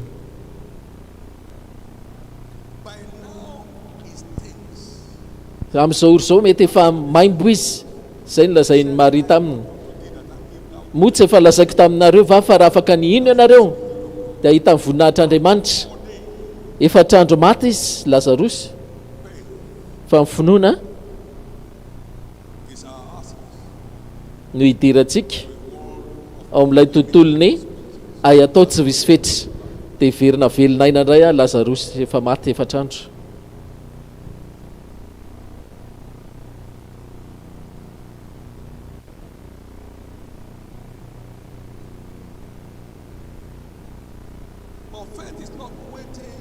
Saingy ny finoana dia tsy hoe miandry an'Andriamanitra mba hiasa fa mampiatra kosa ny teniny mba hiasa mba hatonga azy hetsika. Ny finoana zany tsy miandry an'Andriamanitra fa natao hoe finoana dia mampiatra an'io tenin'Andriamanitra io mba hatonga ny fampanantenana ho lasa zava-misy. Izay lazay nataonareo dia ataovy. Aseho ihany finoanao miaraka amin'ny asanao fanaraka amin'izany dia asehoko anao izy ny finoaka amin'ny alalan'ny asako. Ny finoana tsy misy hetsika manaraka azy dia tsy hamokatra ninona.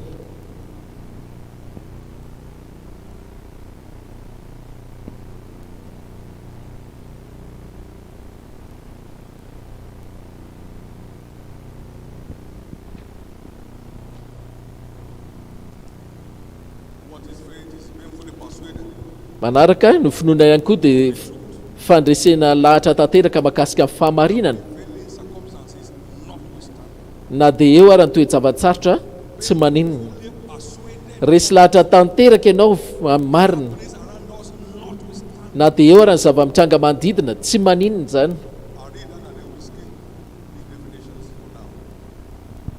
Ireo fotsika amaritana azy Romanina 4:17 ka hatramin'ny 21. Araka voasoratra hoe rehefa inonao izay voasorana rehetra dia ataoko ray sy re firenena rehetra ianao ho an'izay mino izay voasoratra. Ny finoana izay voasoratra dia mampanoka tena an'Andriamanitra hatanteraka izay lazaina.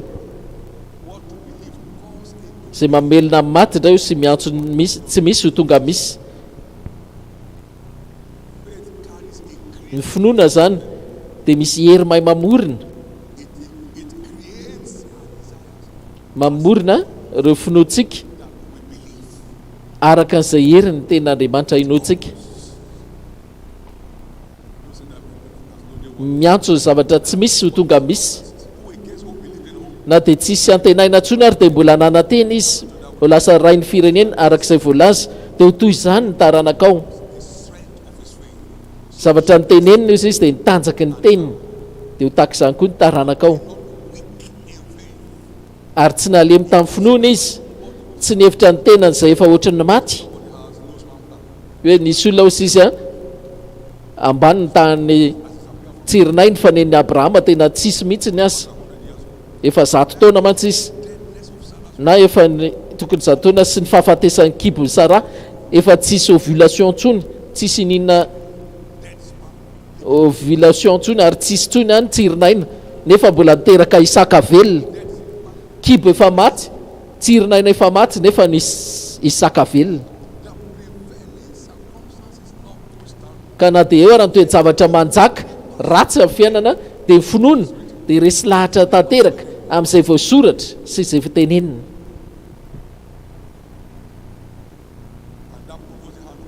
Ary izay nanetsika ny tanàn'Andriamanitra nampitranga ny Isaka tamin'ny Abrahama. Hitranga ho antsika koa ne zany. Avelo ambandrena mainao mafy tsara. Farany mamafa ny endrika tahotra rehetra, mamafa ny tahotra rehetra hoe tao amin'ny asa fanompoan'ny Kristy rehetra, ireo tebiteby. Aiza ny finoanareo?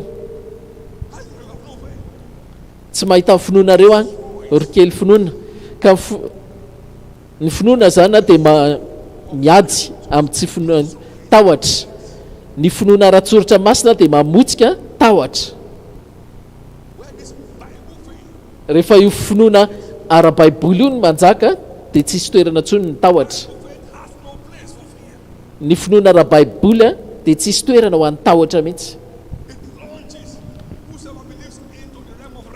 Mapiditra ny mpino rehetra izay mino zany ao amin'ilay tontolo fitsarana tsisy fetra. Fitsarana tsy hay hozogozonina, fitsarana dia eo ara ny tafio-drivotra.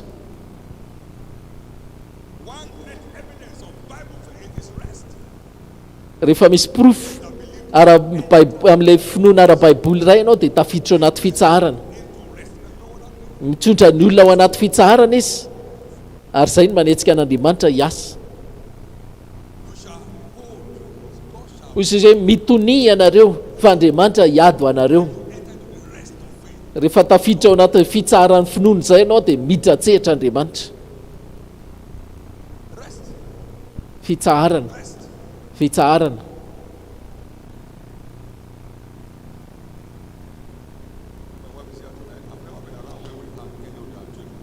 Efa eto moa izao ny raha matoa vajoka tsy mbola nandrea hoe mahakasika an'ilay zaza safikely zany, hoe manahoana mety sa tsy mety, fa fitsarana.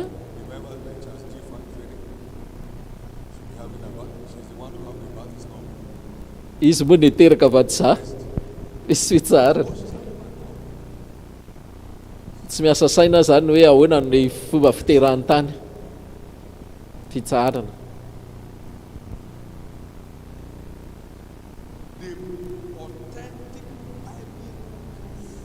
Ny proof ara-baiboly tena izy amin'ny finoana tena izy marina dia fitsarana, fiainana tsisy tebiteby, tsisy aotraotra, efa miditra ao ianao e.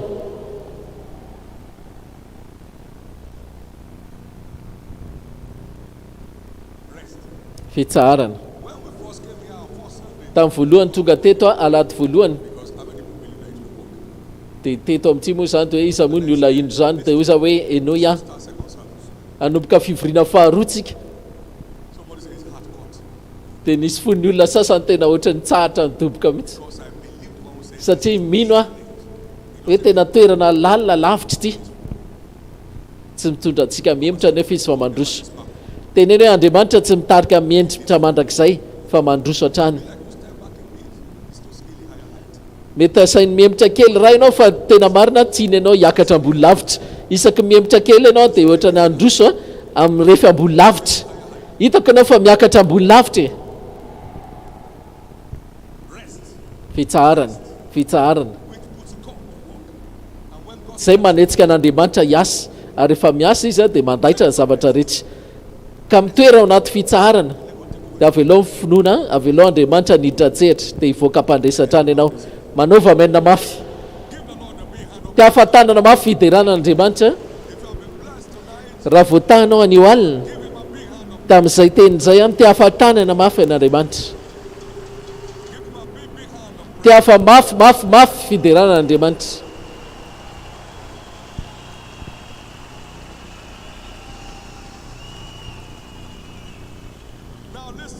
Ianao ty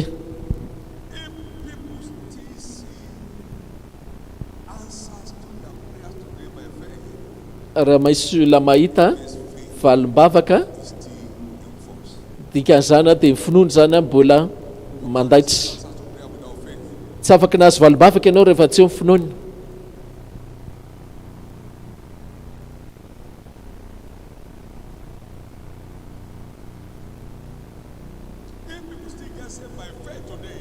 Raha misy olona miteny hoe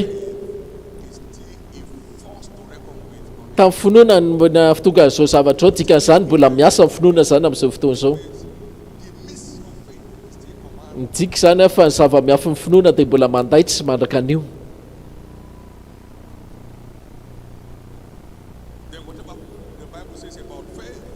Baiboly koa milaza mahakasika amin'ny finoana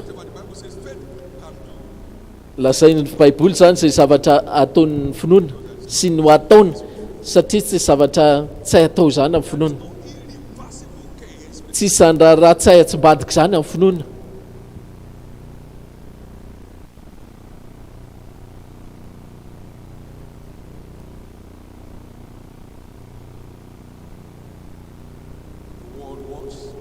Mandaitra ny tena ary ny finoana mahatonga azy andaitra.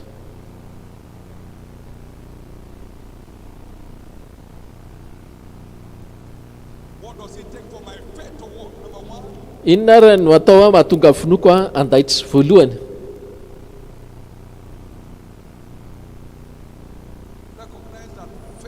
fantaro fa finoana dia fananana isam-batan'olona.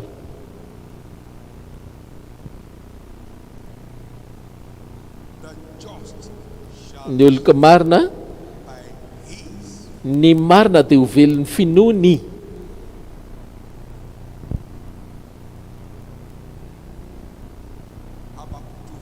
Habakkuk 2:4, Romains 9:17, Galatiens 3:11, Hébreux 10:38. Ny marina ao sisy dia le velon'ny finoany fa raha misy olona kosa mandaa zany dia tsy ho sitraky ny fanahiko izy.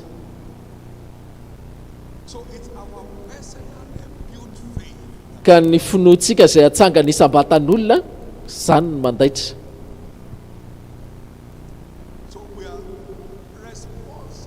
Ka tompona ndraiky tsika tsiraray avy mahatonga finoantsika mandaitra na tsia.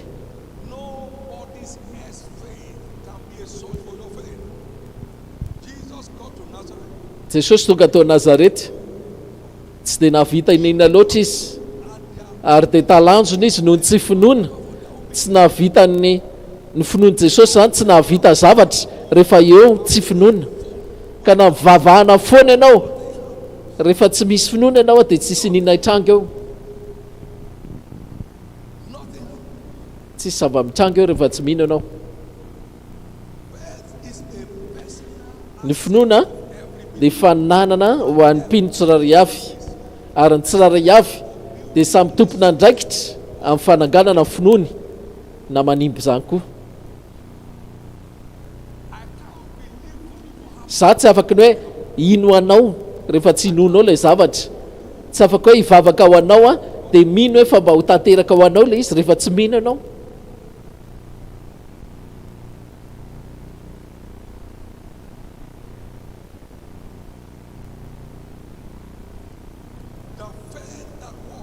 Ny finoana mandaitra dia le finoana izay natsanganao ianao manokana. Zay ny antony hoe rehefa atao am-piangonana misy olona narivony ato dia nisy olona tena mikorina tsara ny fitahiny, dia sasany tena manontany tena hoe tena marina ve zany sa dia sandoka fotsiny. Misy ekipan'olona 12 sasany manidina mihitsy ato mamonjy, sasany mandadilady atsy ariny dia fampifosafosa.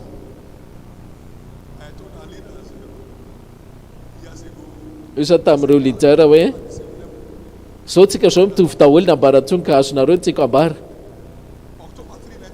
3 octobre 84 ninona n'Andriamanitra hoe mbola 3000 naira zany andoavana an'ireo fitaovana ilainao am-piangonana, fa zao tsika zao mitovy ambaratonga tsokany azonao ny lazaina.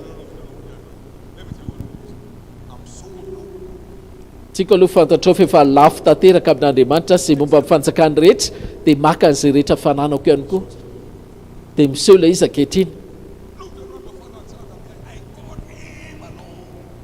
jereo sisa Abrahama zanako sisa Abrahama dia nino an'Andriamanitra ny amin'ny fahamarinana, izay nonao sy tsy nonao finoan'olona hafa tsy afaka nahatonga izany amin'ny fiainanao, fa tsy maintsy enao aloha ny mino, izay vao manao fanambarana ianao dia ho tanteraka.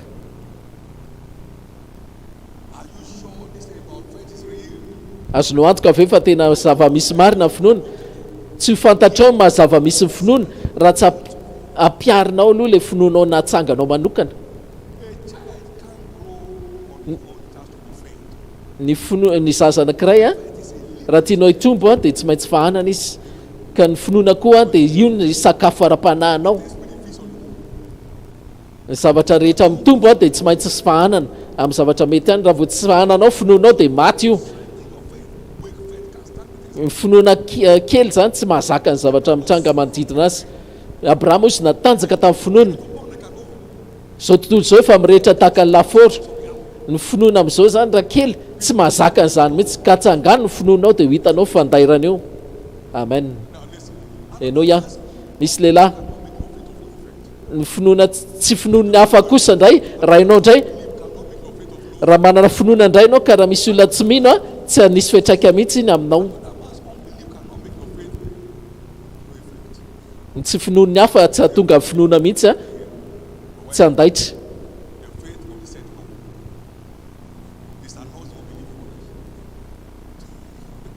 hoe tsy finoan'ny hafa hono dia mamono ny finoan'ny rehetra zay mino, tsisa zany.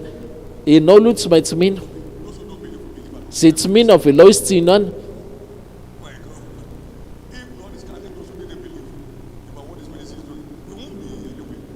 Tsy hoaiza ho aizy tsika raha tsy manana finoana, fa za kosa mino, enao koa mino, mila mino, fa ny tsy finoan'ny hafa nefa tsy hanovan'izany. Rehefa tsy mino anao dia anao zany, ka tsahary milalao misangisangy mikasika amin'ny finoana. Ny finoana dia le fahakingan'ilay pilote zany mahatonga ny roplanina mandeha tsara, fa tsy hoe ny fahaizan'ny voyageur. Tapitra hatreo amin'izay ny fotoanany mampirahalahy, raha andeha androsako zay liana alao anaraka rehefa tsy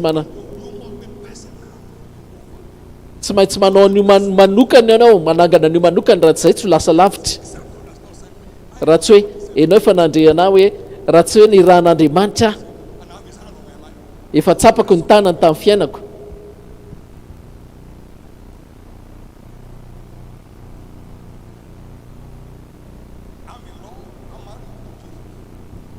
Manambady tsika mivadika ary manambady any Jesosy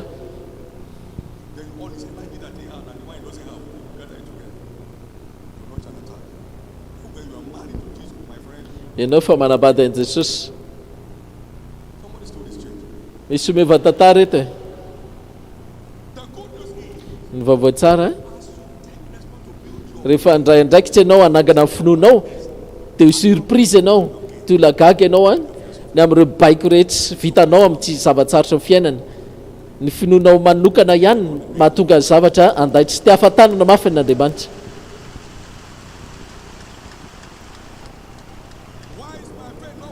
Fa maninona ny finokony tsy mandaitra faharoa? Na le izy tsy misy na maly refa ny finoanao na kely loatra dia tsy maharisa ilay tafiotra ka atsangano. Faharoa zafady ny finoana izay mandaitra dia finoana etsehan'ny tenin'Andriamanitra, finoana etsehan'ny tenin'Andriamanitra. Ny finoana tsy mifototra amin'ny tenin'Andriamanitra dia tsy hamokatra mandrakizay. Ny finoany Abrahama dia mifototra amin'ny tenin'izay lazain'Andriamanitra, dia ho tahaka izany kosa ny taranakao. Romanina teo. Ny finoana dia etsoina etsehan'ny fienoana sy ny fahatakarana tenin'Andriamanitra, ka ny finoana izay mandaitra dia ilay finoana etsehan'ny tenin'Andriamanitra.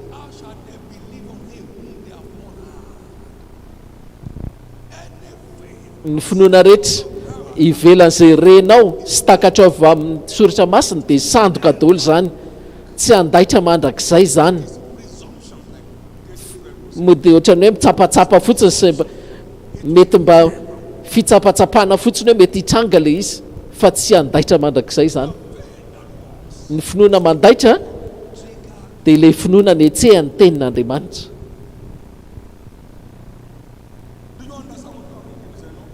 Azonao ve zavatra voasoratra eo? Tsia dia sokafana amin'izay soratra masina. Ry misy rano ka maninona tsy atao batisa. Rehefa mana fahatakarana ianao dia velona ny finoanao. Ny olona makamo zany tsy afaka ampitombo ny finoany. Ny olona kamo mamaky tenin'Andriamanitra fa vavao foana, tsy lasa lavitra zany mpino zany.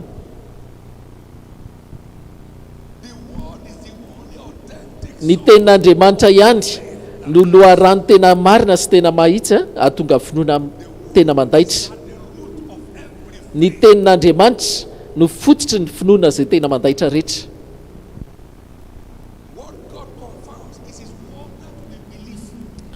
Ny zavatra ao amarin'Andriamanitra zay dia ny teniny izay inoantsika. Ny zavatra ao amarin'Andriamanitra dia teniny izay inoantsika. Finoana etsehan'ny tenin'Andriamanitra. Fahatelo, finoana mifaka ao am-po. Ao amin'ny fo no inoan'ny olona. Finoana manapaka ao amin'ny fo.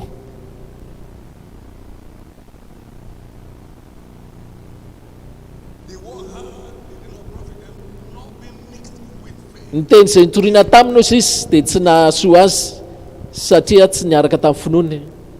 Hébreu 4:2, Romanina 10:10, amin'ny fony no inoana azahoana fahamarinana.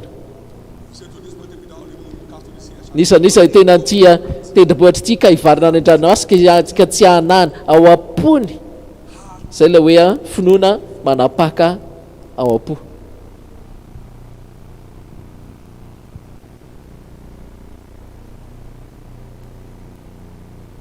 Tsisy Madagasikara.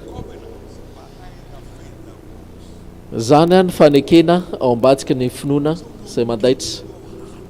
Ka tehirizo ny fonao amin'ny fitandremana tsara rehetra fa avao any voan'ny fiainana. Ny finoana izay mandaitra dia finoana manapaka ao amin'ny fo. Amin'izay izay lazain'ny olona any tsisy fiantraika satria ao am-po mihitsy ilay izy mifaka. Ka raha tsy maintsy hoe hanoka tena tsy ho tonga teto amin'ity toeran'ity mihitsy ahako, fa rehefa mifokona andray ilay teny dia nikohaka daholo ny loha rehetra. Ny saina rehetra zany mikohaka daholo rehefa mifono no tena mino. Avy ao am-po zany ny finoana. Ny finoana izay mandaitra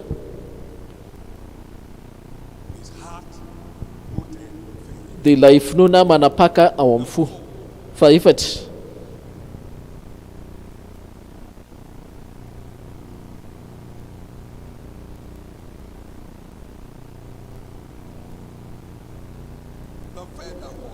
ny finoana izay mandaitra dia atosiky ny fitiavany. Galatsiana 5:6 ny finoana dia miasa amin'ny fitiavana.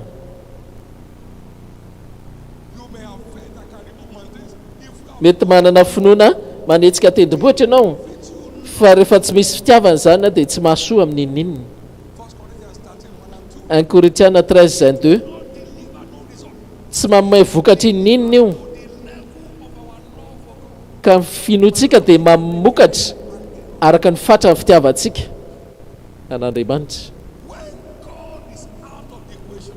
Rehefa Andriamanitra doliny ao ambadiky ny rehetra ivelan'ilay etsika atao dia tsy mahavita inina amin'ny finoana. Ny finoana tsirairay avy dia mandaitra araka ny fatra ny fitiavany an'Andriamanitra. Fitiavanao an'Andriamanitra izay mahatonga amin'ny finoana matanjaka, fa tsy hoe za tsy maintsy mitovy andrareo, tsy maintsy masidina.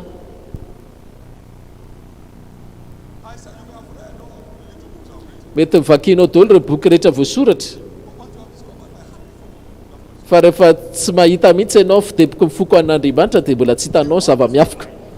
Rehefa gaganin'ny finoana dia ho an'ireo izay manana foty an'Andriamanitra ihany. Izay mbola tsy hita masona reny sofina no ny man'Andriamanitra ho an'izay tia azy, fa tsy le finoana le mipopoka be nefa tsisy ininy. Ny finoana dia tsy maintsy hoe Andriamanitra ny eo anivo ny zavatra rehetra.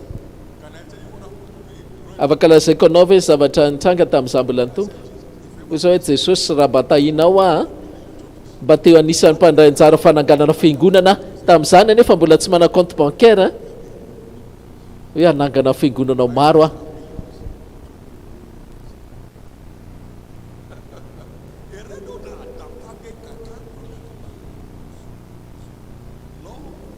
ny fitiavana an'Andriamanitra. Ny finoana etsy amin'ny fitiavana fa tsy hoe finoana tia tena, mpanondro tena foana. Mino Andriamanitra, mino an'Andriamanitra, mino an'Andriamanitra ny amin'ny toriteny 3000 cc.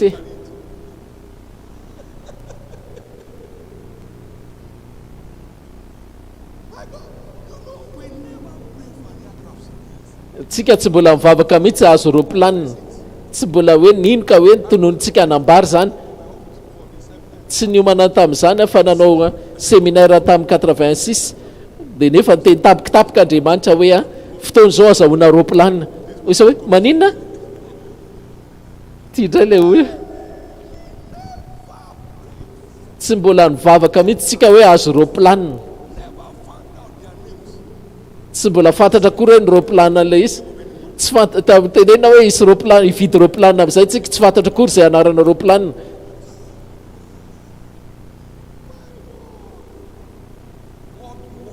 Karazana roplanina ohatrany ahoana. Rehefa Andriamanitra ny eo anivony fitiavanao, ao anivony foninao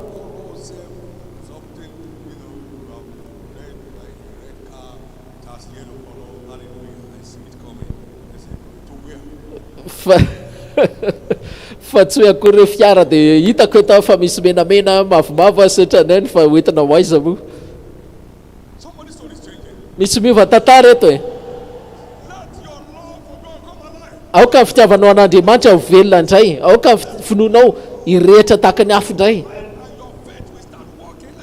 aoka ny fitiavanao an'Andriamanitra ho velona indray dia atonga finoanao hirehitra.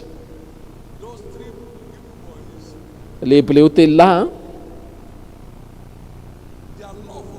ny fitiavana an'Andriamanitra dia tena nampimoka mihitsy le afon'ny laforo. Izy hoe mahatoka an'Andriamanitra tsy ekoka amin'Andriamanitra izay ozy izy aleonay ozy izy maty. Dia izay le fitiavana an'Andriamanitra namony ny afon'ilay laforo. dia niditra tsehatra Andriamanitra dia nampitsahatra ihany koa ny vavan'ny liona tamin'ny Daniel. Hoy Paola iza nasaraka antsika amin'ny fitiavana Andriamanitra, na very tany an-dranomasina izy nefa tsy maty. Jesosy ny kapohany indray mandeha fa i Paoly izy nitelo kapohany izy. Toram-bato izy mbola tsangana velona indray. Ny finoana atosiky ny fitiavana dia mazaka foana ny inona toe-javatsarotra.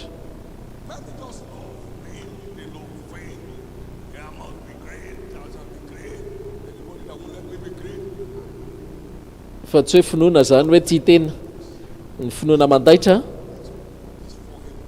zay mahatonga hoe zay rehetra ataon'Andriamanitra aminao dia natao ho an'Andriamanitra ihany, zay zavatra ho ataon'Andriamanitra aminao dia natao ho an'Andriamanitra ihany. Rehefa ohatr'izay no sehatra ny finoanao dia mandaitra foana io. Ty ahafantanana mafy an'Andriamanitra amin'izany fantakaran'izany. Amen. Sotra Jesosy. Tsy maintsy hoe efa nandre anao ny teny hoe zay zavatra tsy vitan'Andriamanitra amin'ny fiainako avelao zany tsy vitako, tsy mbola nitady loharano hafa mihitsy aho. Zay zavatra tsy vitan'Andriamanitra manome ahy engany hoe tsy ho azoko mandrakizay. Afa-po an' Jesosy aho, afa-po ny aminy aho, ny finoako azy a tsy mbola raraka, afa-po ny amin'i Jesosy aho. Zay zavatra tsy hitondran'Andriamanitra ahy engany hoe tsy ho tongany mandrakizay aho. Tsy afaka hoe tia an'Andriamanitra ianao ka tsy baiko. Anjaranao zao e.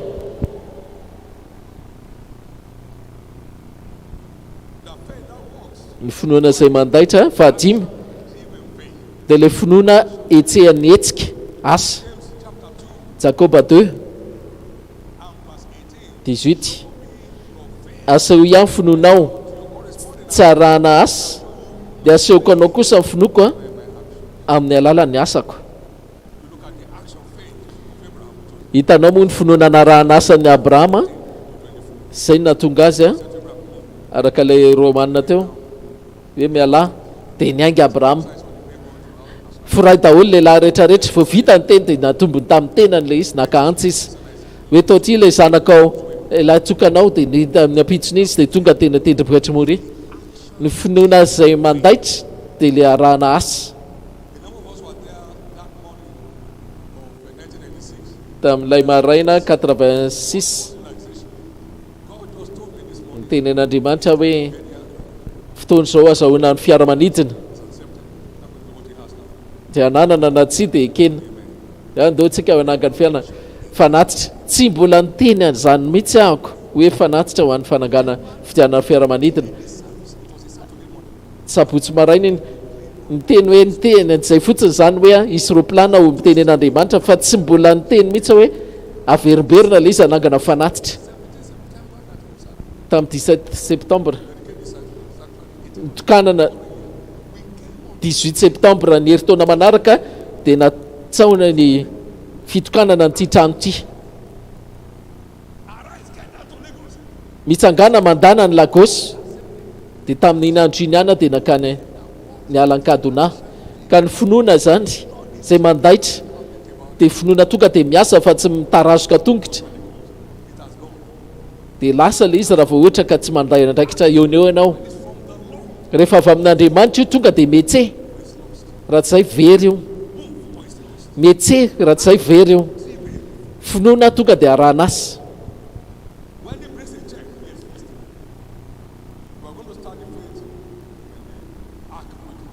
Anao tsika alay arka 2016 dia hoy sisa hoe manahoana ilay arka ave efa vita dia izy Andriamanitra tamin'ny mangina tsy te handrianao an'izay tsona dia nangina ako. Mazava madio loatra ny tanan'Andriamanitra, efa miasa izy amin'ilay arka zany ary tsisy fahatsony io. Finoana etsehan'ny asa, izay no mandaitra. Le finoana mipoapoaka fotsiny tsisy ninona avoaka zany ka mifoazy Zany finoan'ireo raitsika. Ny olona mantsy de hoe tena lasa manao finoana amin'ny teny foana amin'ny vavany nefa farany lasa verevitra izy satria tsisy ninona, tsisy asa. Ka fotoana zao mila mifotsika ary mandray andraikitra. Ny finoana izay mandaitra dia finoana arana asa. Tsy ho raraka intsony anie ny finoanao e. Tsy ho raraka intsony ny finoanao. Efa nandre zavatra ianao tamin'ity alitary ity, rehefa tsy miasa amin'ireny ianao dia very reny.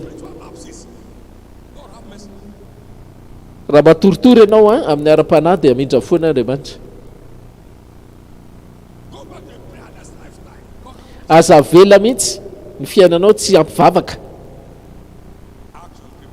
Finoana mihetsika amin'ny asa.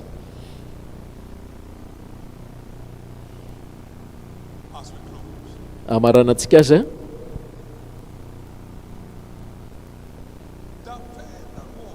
ny finoana izay mandaitra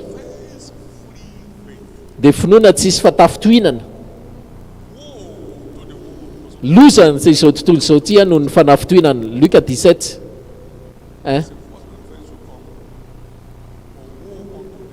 loza ozy izy ho avy tokoa ny fanafitohinana fa loza izay mitondra zany.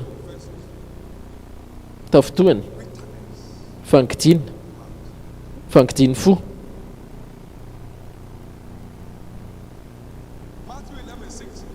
Matthieu 11:6 82.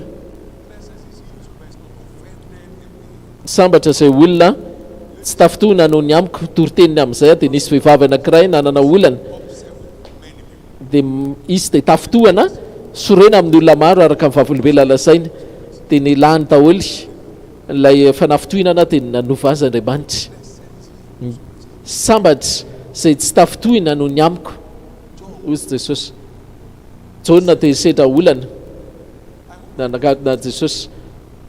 Mihina fa tsy nafahantsoina amin'ny fanambarako anao hoe ianao ilay Mesia. Fa inona nataonao aty indray? Tafitohana indray Jauna mpanao batisana amin'ny Jesosy dia very ny toerany. Aoka ianareo sisy tafitohana noho ny amiko. Andriamanitra zany tsy mila ny fanafitohinanao izy amin'ny zavatra manjoanao, ka lavo ianao ny tafitohana amin'Andriamanitra. Ka raha ny mpanampy ianao matafitohana anao dia iza indray nanampy ianao? Avay zara ny fanampianao raha ohatra ka tafitohana amin'ilay mpanao anao ianao, ilay mpanampy anao ianao. Jauna mpanao batisa tafitohana amin'ny Jesosy dia very ny aminy. Na dia teo ara ilay tenim-paminaniana mavesatra nataony mahakasika an'i Jesosy, tsisy olona ho very ny toerana eto e. Andriamanitra tsy natao kianina.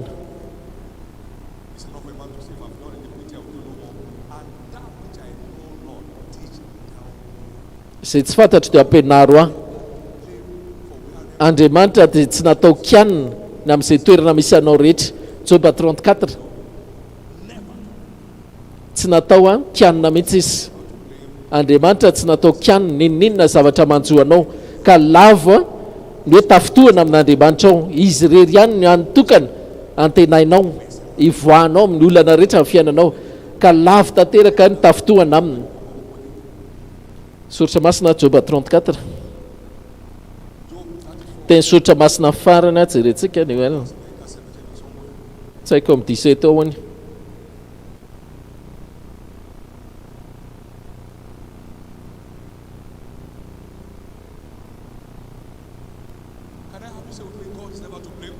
Teneny hoe Andriamanitra tsy natao kianina ny amin'ireo olana mitranga amin'ny fiainako. Andriamanitra tsy natao kianina amin'ireo zavatsarotra miseho amin'ny fiainako. Izy rery ihany lalaka ivoahana amin'io. Lavoko ny tafitohana amin'Andriamanitra. Ka fiainana finoana tsisy fanafitohinana amin'Andriamanitra zany ny mandaitra farany. Finoana miteny dia izay farany finoana miteny hatrany be dehibe nefa mijaly amin'io ankehitriny afaka hoe miteny mason'olona tokoa tsika zay zavatra inoantsika ato anatiny ary tsy hitsanga nefa zany raha tsy tena hoe sahanao miteny azy zaky-pasahiny zay zavatra tsy sahanao miteny amin'ny kariary zany tsy vita tsy ataon'Andriamanitra mitsanga aminao zay tsy sahanao tenenina pasahiny dia tsy hoasoan'Andriamanitra miariary zay io le izy Job 34 32 31 32 vakio ary le izy 34 32 ohatra amin'ny 30 ny verenana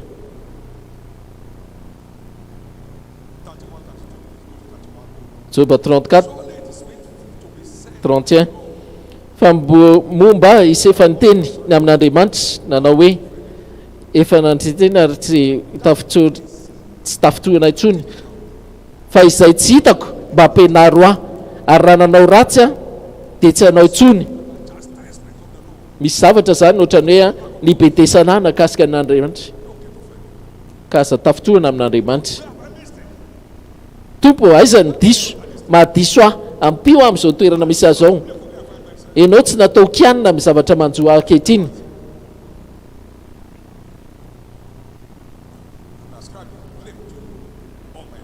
tsy natao kianina mihitsy ianao ninina mitranga amin'ny fiainako tia loatra ianao Andriamanitra ohatr'izay na tonga finoanao andaitra asa 14:3 teo mpianatra Jesosy amin'ny teny ampasahina mahakasika ny tompo izay nanao hoe fahasoavana sy fahamarinana ary nampanao azy famantara sy vagagana azy roa lahy raha menatra ianao zany a miteny ampinoana dia menatra koa Andriamanitra hanao azy kariary tsy afaky ny hantra mandrakizay aho dia nefa za tamin'izany tena ohatrany hoe symbole na hoe za mihitsy le fahantrana velona fa raha velao aloha ny olona nesoneso anao fa raha mbola tsy esoeson'ny olona anao dia tsy mbola hiasa aminao Andriamanitra tamin'izany any teny mafy mbola tsisy micro tsy afaky ny hantra mandrakizay aho dia nisy hoe mpiara-miasa amiko moa teny tamin'ny birao tao hoe fa inona ary za zavatra lazay pastarera zany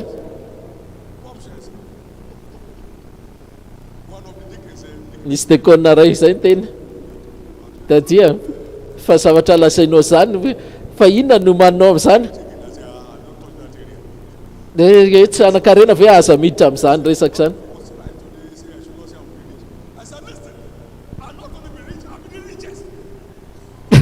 dia nisy lalàny ihany nisy niteny zany hoe fa hoe nga pasteranareo mpanakarena indrindra hoy sa hoe tsy mpanakarena fa izany ho mpanakarena indrindra teneniko ampasahina le izy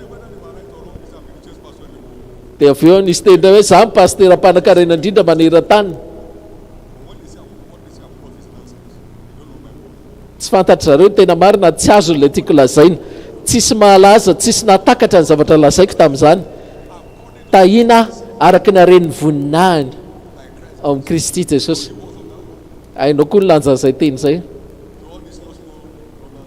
ka reny le dolara kely lazainy zalafa million reny tsy reny le izy za mibaiko ny arena amin'ny alalan'ny fampiarako raiky tapisaka ny fanekena misy miova tantara eto e fitenenana pasahina toy hatrany misy mpanolo-tsaina iakoho Davida inona mbo tadavinao amin'ny fanambadiana dia izy sao hoe fanambadiana tsy sakatsakany inona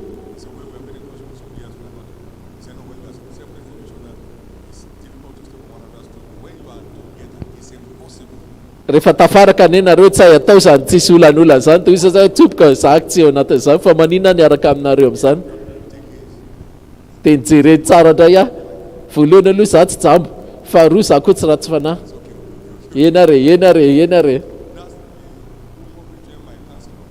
zay mba ohatrany hoe kisangisangy tamin'ny kisan'ny mpanolo-tsaina tena hoe zava-misy loatra amiko le izy zany hoe fanambadiana tsy sakatsakan'izany dia tsy maintsy ny tena pasahina tsara ny rono ny ray.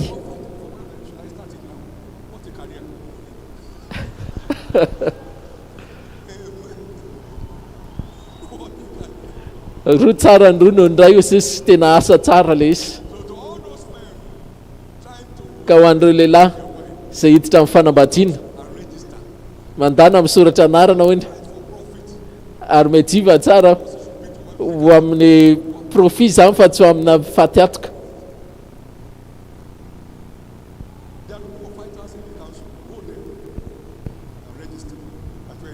Ka raha ohatra ianao ka mpitolona ozy izy amin'ny resaka fanambadiana andana misoratra anarana amin'ny fanambadiana an'ireo le olona mpitolona reny mpiady an-trano.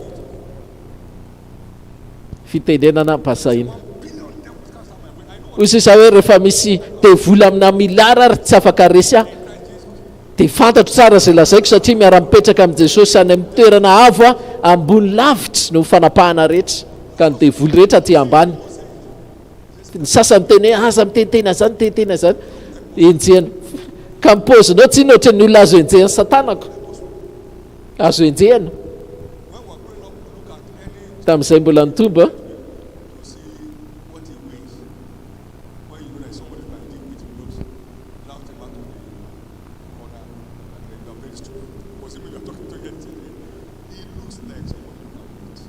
Reny tena marina zany tambola kely zany rehefa te hiady amina olona dia le olona fantatrao fa ho resinao no natao dia ry amin'ny coin rizy ny asiana ny totondry.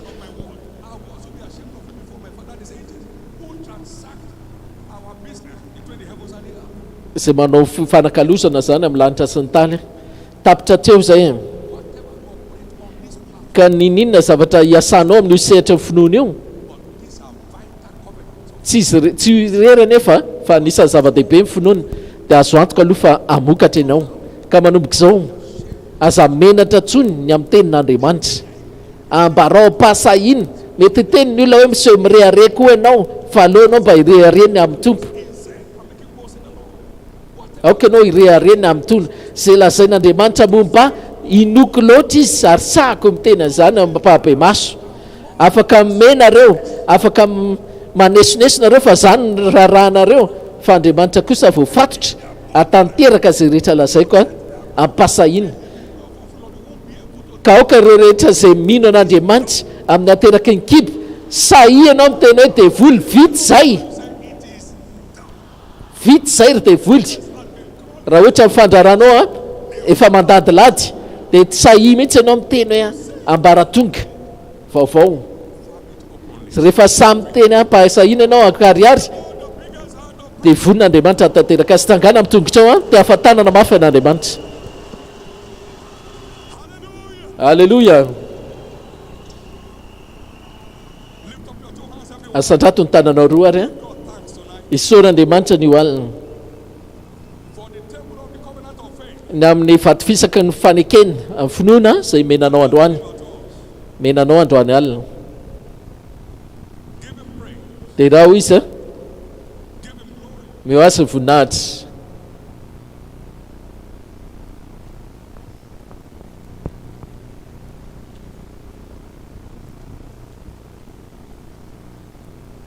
misaora azy azafady misaora izy na amin'ilay vaty fisaka ara-paneken'ny finoana izay menanao androany arifa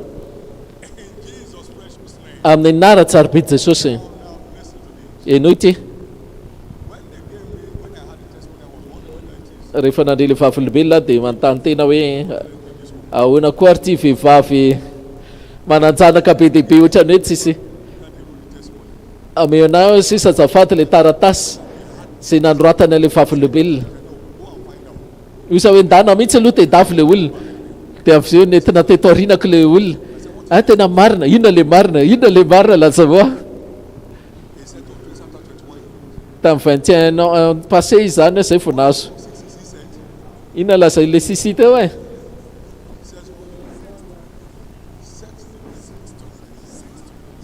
kambana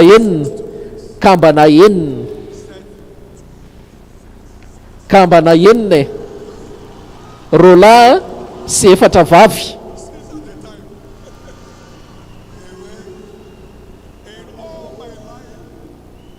tamin'ny fiainako efatra mbola hitako kambana mbola tsy nahita kambana enina zany za mbola tsy nieritreritra hoe mbola afaka mitrangy zany dia misy izay fa ianao reranga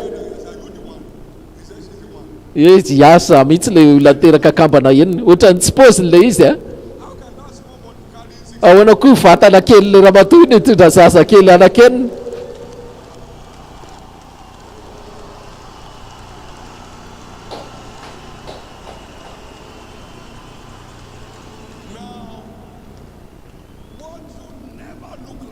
le zavatra ohatrany tsy pozinao mihitsy zany nitranga ifiainanao manomboka izao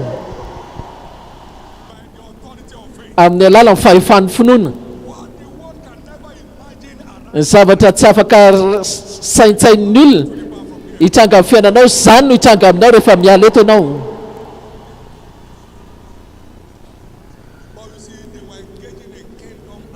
fa hitanao zareo nefa nanokantena tamin'ny esaka fampandroana fanjakan'Andriamanitra nasehon'zareo mihitsy fitiavan'Andriamanitra dia nitrantsehitra Andriamanitra nanaprofo a fa tena mandaitra ny finoany ka amin'ny anara tsaraby Jesosy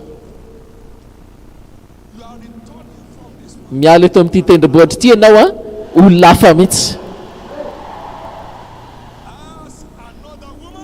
vehivavy hafa mihitsy lehilahy hafa mihitsy amin'ny anaran'i Jesosy amin'ny anaran'i Jesosy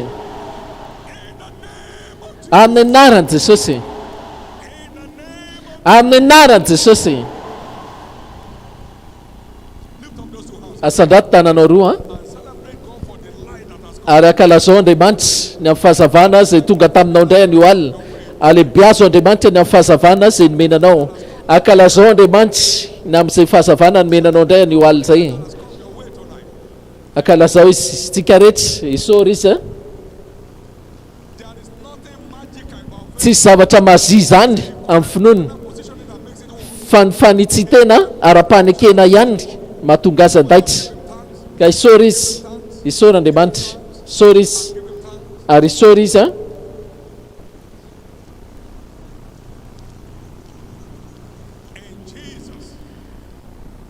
amin'ny nara tsarobida Jesosy vavahantsika tafatanana mafy an'Andriamanitra ary mahazo toerana amen anio alina tsy raisina tsapatsapa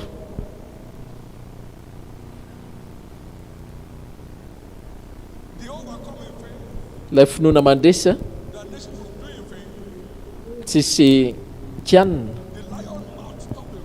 ilay finoana manakatona vavan'ny liona sy ny mamon'ny afo laforo dia natao ho an'ny mpino ihany zay nateraka Andriamanitra dia maharesy zao tontolo izao ary izy ireo nandresy azy amin'ny finoana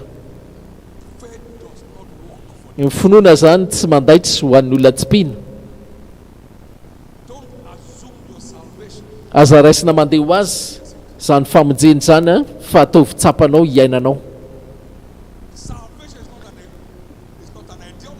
ny famonjena dia tsy idéolojia na fotom-pisainana izy hoe raha misy olona amin'ny Kristy dia olom-baovao izy lasa ny zavatra taloha ny avao ny zavatra rehetra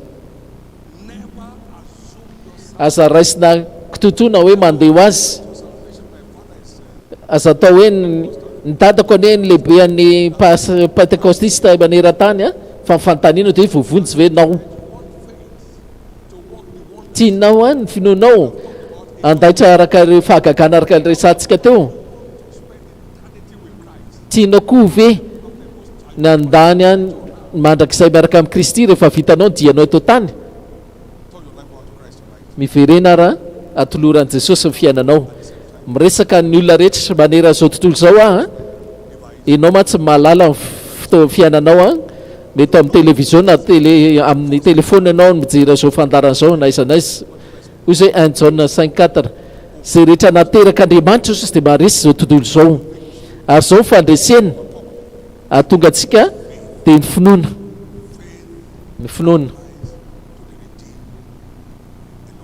ny finoana dia miasa ho an'izao rehetra navotana ihany ka raha misy olona tetena hoe teo ateraka indray a teo voavelany eloko a mitsangana amin'ny tongotrao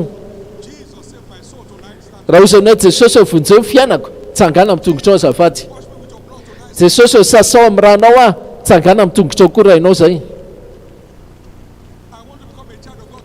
teo tonga zanak'Andriamanitra hozy ianao tsangana koa mitongotrao hozy ianao teo olo-baovao ako tsangana mitongotrao teo tsapana koa mazava misy famonjena tsangana mitongotrao fiangonanaamy te ahafantanao andreto olona sarobidy reto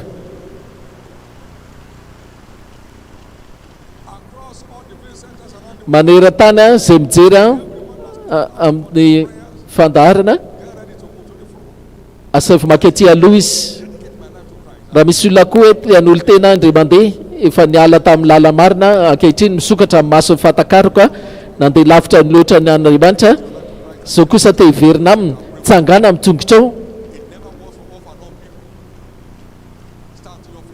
tsy teo kamboty tsony a tsangana mitongotrao dia hitahin'Andriamanitra ianao manera-tany ary a fotoana zao asavy makary aloha amin'ny altara izy makanesa ery amin'ny altara zay rehetrarehetra mitsangana manaova zany chorale zany anao hira finoana hira fiderana makalaza le fandresena amin'ny finoana Kristiny no ataony chorale matoky Andriamanitra ho an'izay nitsangana rehetra kosa tadava lalana ianao makanesa ery aloha amin'ny altara ery raha va nivelana ianao eto baiboly sy poketranao kitapinao a dia makaresa ery amin'ny altara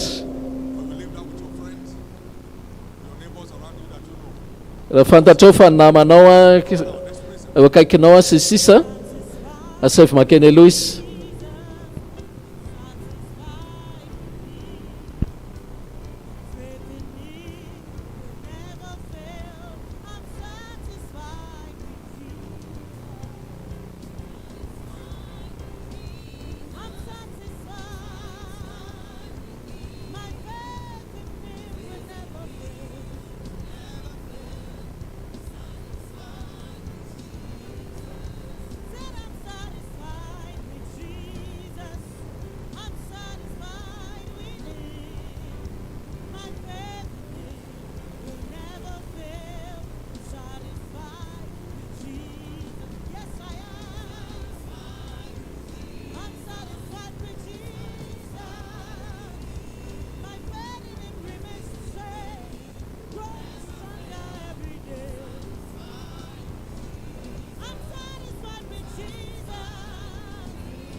ho an'izay rehetra eny aloha amin'ny alitara ary atsangato tananao havanana manera-tany a zay misy manolo tena zany atsangano ambony tananao havanana amin'ny famonjenao ny resaka da avereny tsy hivavaka tsotry tia amin'ny lalan'ny fonao avereny hoe tombo Jesosy io vonjeo ny fanahiko mamelany eloko a sasao adio amin'ny ranao a. Mino aho fa maty ho ahy ianao ary nitsangana tamin'ny andro vahatelo mba hamindra toerana avy amin'ny fanjakan'ny aizana ho any amin'ny fanjakany ny mazava mba hanafaka amin'ny heriny fahotana sy hanompo an'Andriamanitra velona anio alina ekeko ianao ho tompoko sy mpamonjy aho ary mino aho fa voavela ny eloko a nateraka indray aho averina amin'ny finoana indray aho zanak'Andriamanitra aho sotra Jesosy fa mivonjenao aho. Amen. Arabaina nareo a, arabaina amin'ny anaran'i Jesosy.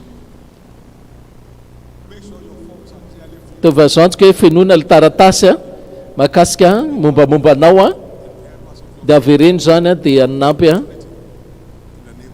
averina amin'ilay ofisialy afaka miverina eny amin'ny sezanao ianao a voninahitra an'Andriamanitra fiangonana ty afatanana ho an'Andriamanitra maneran-tany a amin'izao oro zao. Amen. Voninahitra an'Andriamanitra. Daholo tsika rehetra hitsangana fotoana izao ampiarana zay rehetra voarainao anio alina famaliana eo ny eo dia zava-dehibe a ahafahana maka zay zaka ny finoantsika. Nandre vaovao-tsaritsika tamin'ny maraina hoe fantatritsika hoe inona ny mila atao ahafahana mikarakara ireo zavatra amin'ny fiainanao tsy hijaly tsony ianao ny amin'ny fifankampanahy hitatsika ny lalan'ny finoana ivoahana amin'ireo endrika mampiasa saina rehetra dia inona mila atao ampiasao ireo zavatra renao hikarakarana n'ireo zava-tsarotra eny.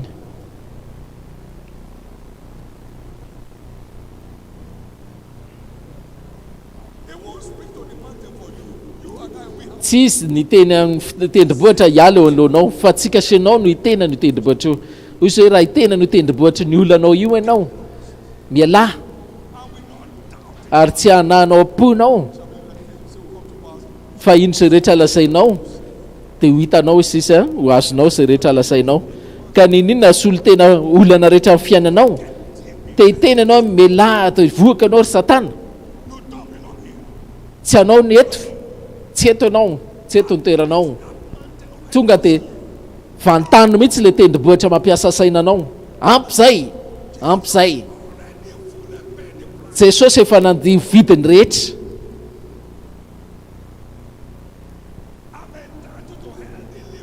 mendrika fiainana salama tsara tamin'ny fanavotana ka ampy zay dia aretiny ity asandrato ary tananao roa dia lasa ianao ataovy a atreo amin'izay le olanao dia tenenao amin'izay amin'ny finoanao teneno le tendrombohitra fiainanao.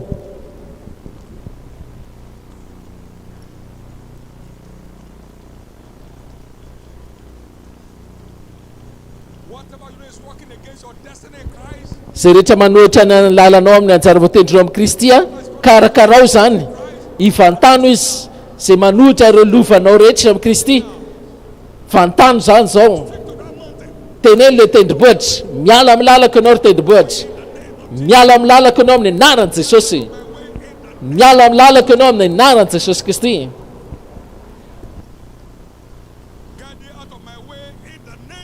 Amin'ny anaran'i Jesosy Kristy miala ianao ry tendrombohitra tendrombohitra ny aretina tendrombohitra ny fanananasa tendrombohitra ny olona raha-tokantrano miala vavazafady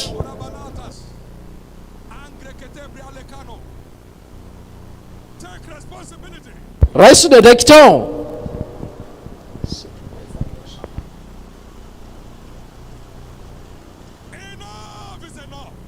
ampy zay ampy zay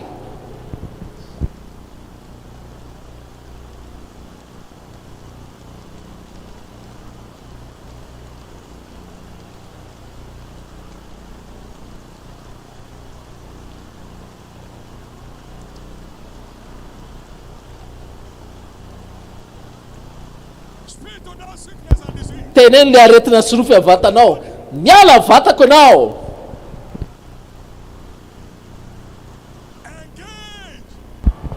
Ateo zoriaka shabarabarebete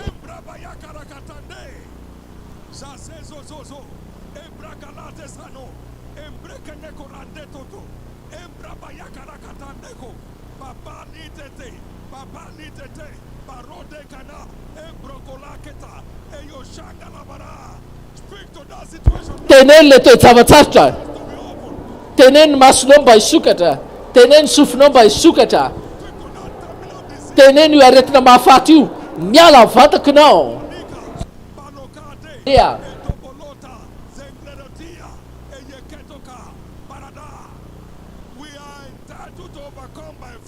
mendrika ny andresitsika amin'ny finoana, raiso ny fandresenao amin'ny olana io, raiso ny fandresenao amin'ny toe-java-tsarotra io, raiso ny fandresenao, raiso ny fandresenao. Zakaiaka rebeteke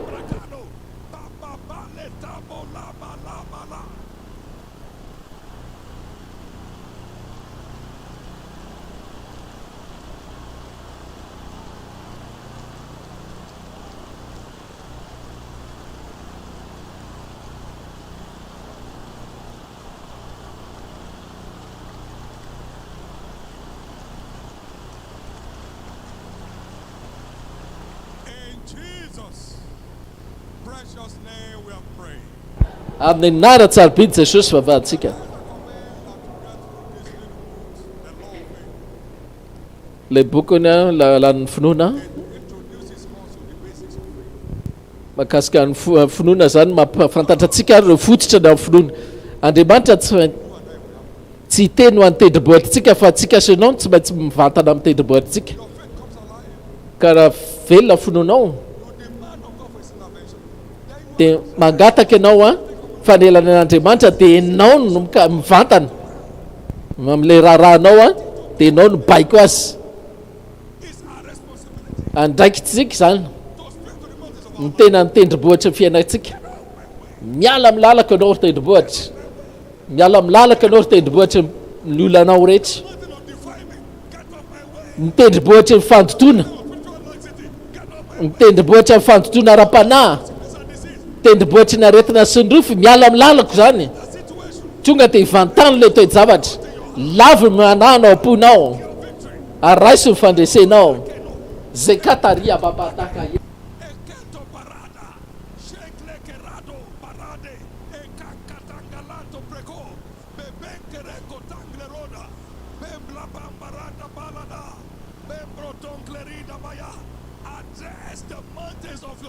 hivantano a le olana amin'ny tendrombohitra amin'ny fiainanao, miala amin'ny lalanao zany. Teneno izy.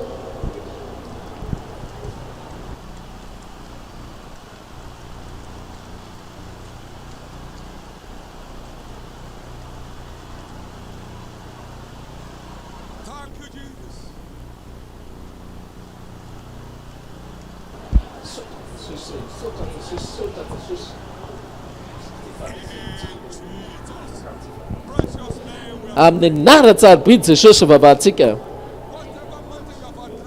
Ninina tendrombohitra ny teneninao rehetra teo a, nanaiky anao izy. Tsy amin'ny anaranao ny tenenanao ilay tendrombohitra, fa amin'ny anaran'Andriamanitra. Ary amin'ny anaran'Andriamanitra ny ankofany andohaliny lohalika rehetra. Ifoanao rapitso maraina, tontolo vaovao ny tontolonao.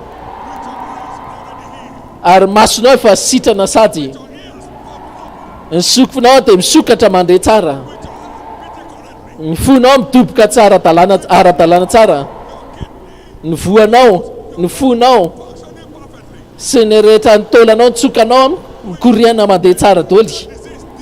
Ny aretina mampaty rehetra miala ny vatanao zany.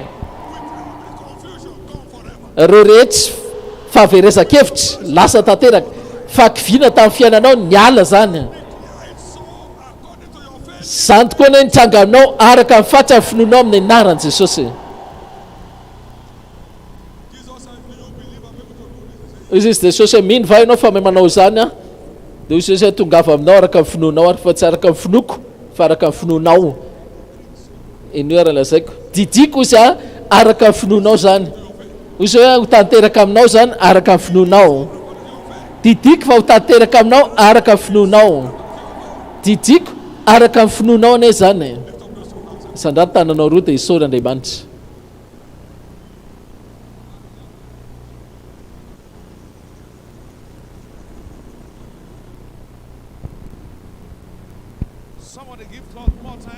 Misy olona ve misaotra an'Andriamanitra dia mandeha mifalia fa efa vita zay afaka mihika mafy mihitsy anao an'Andriamanitra finoana mantsy dia misaotra finoana ampifaliana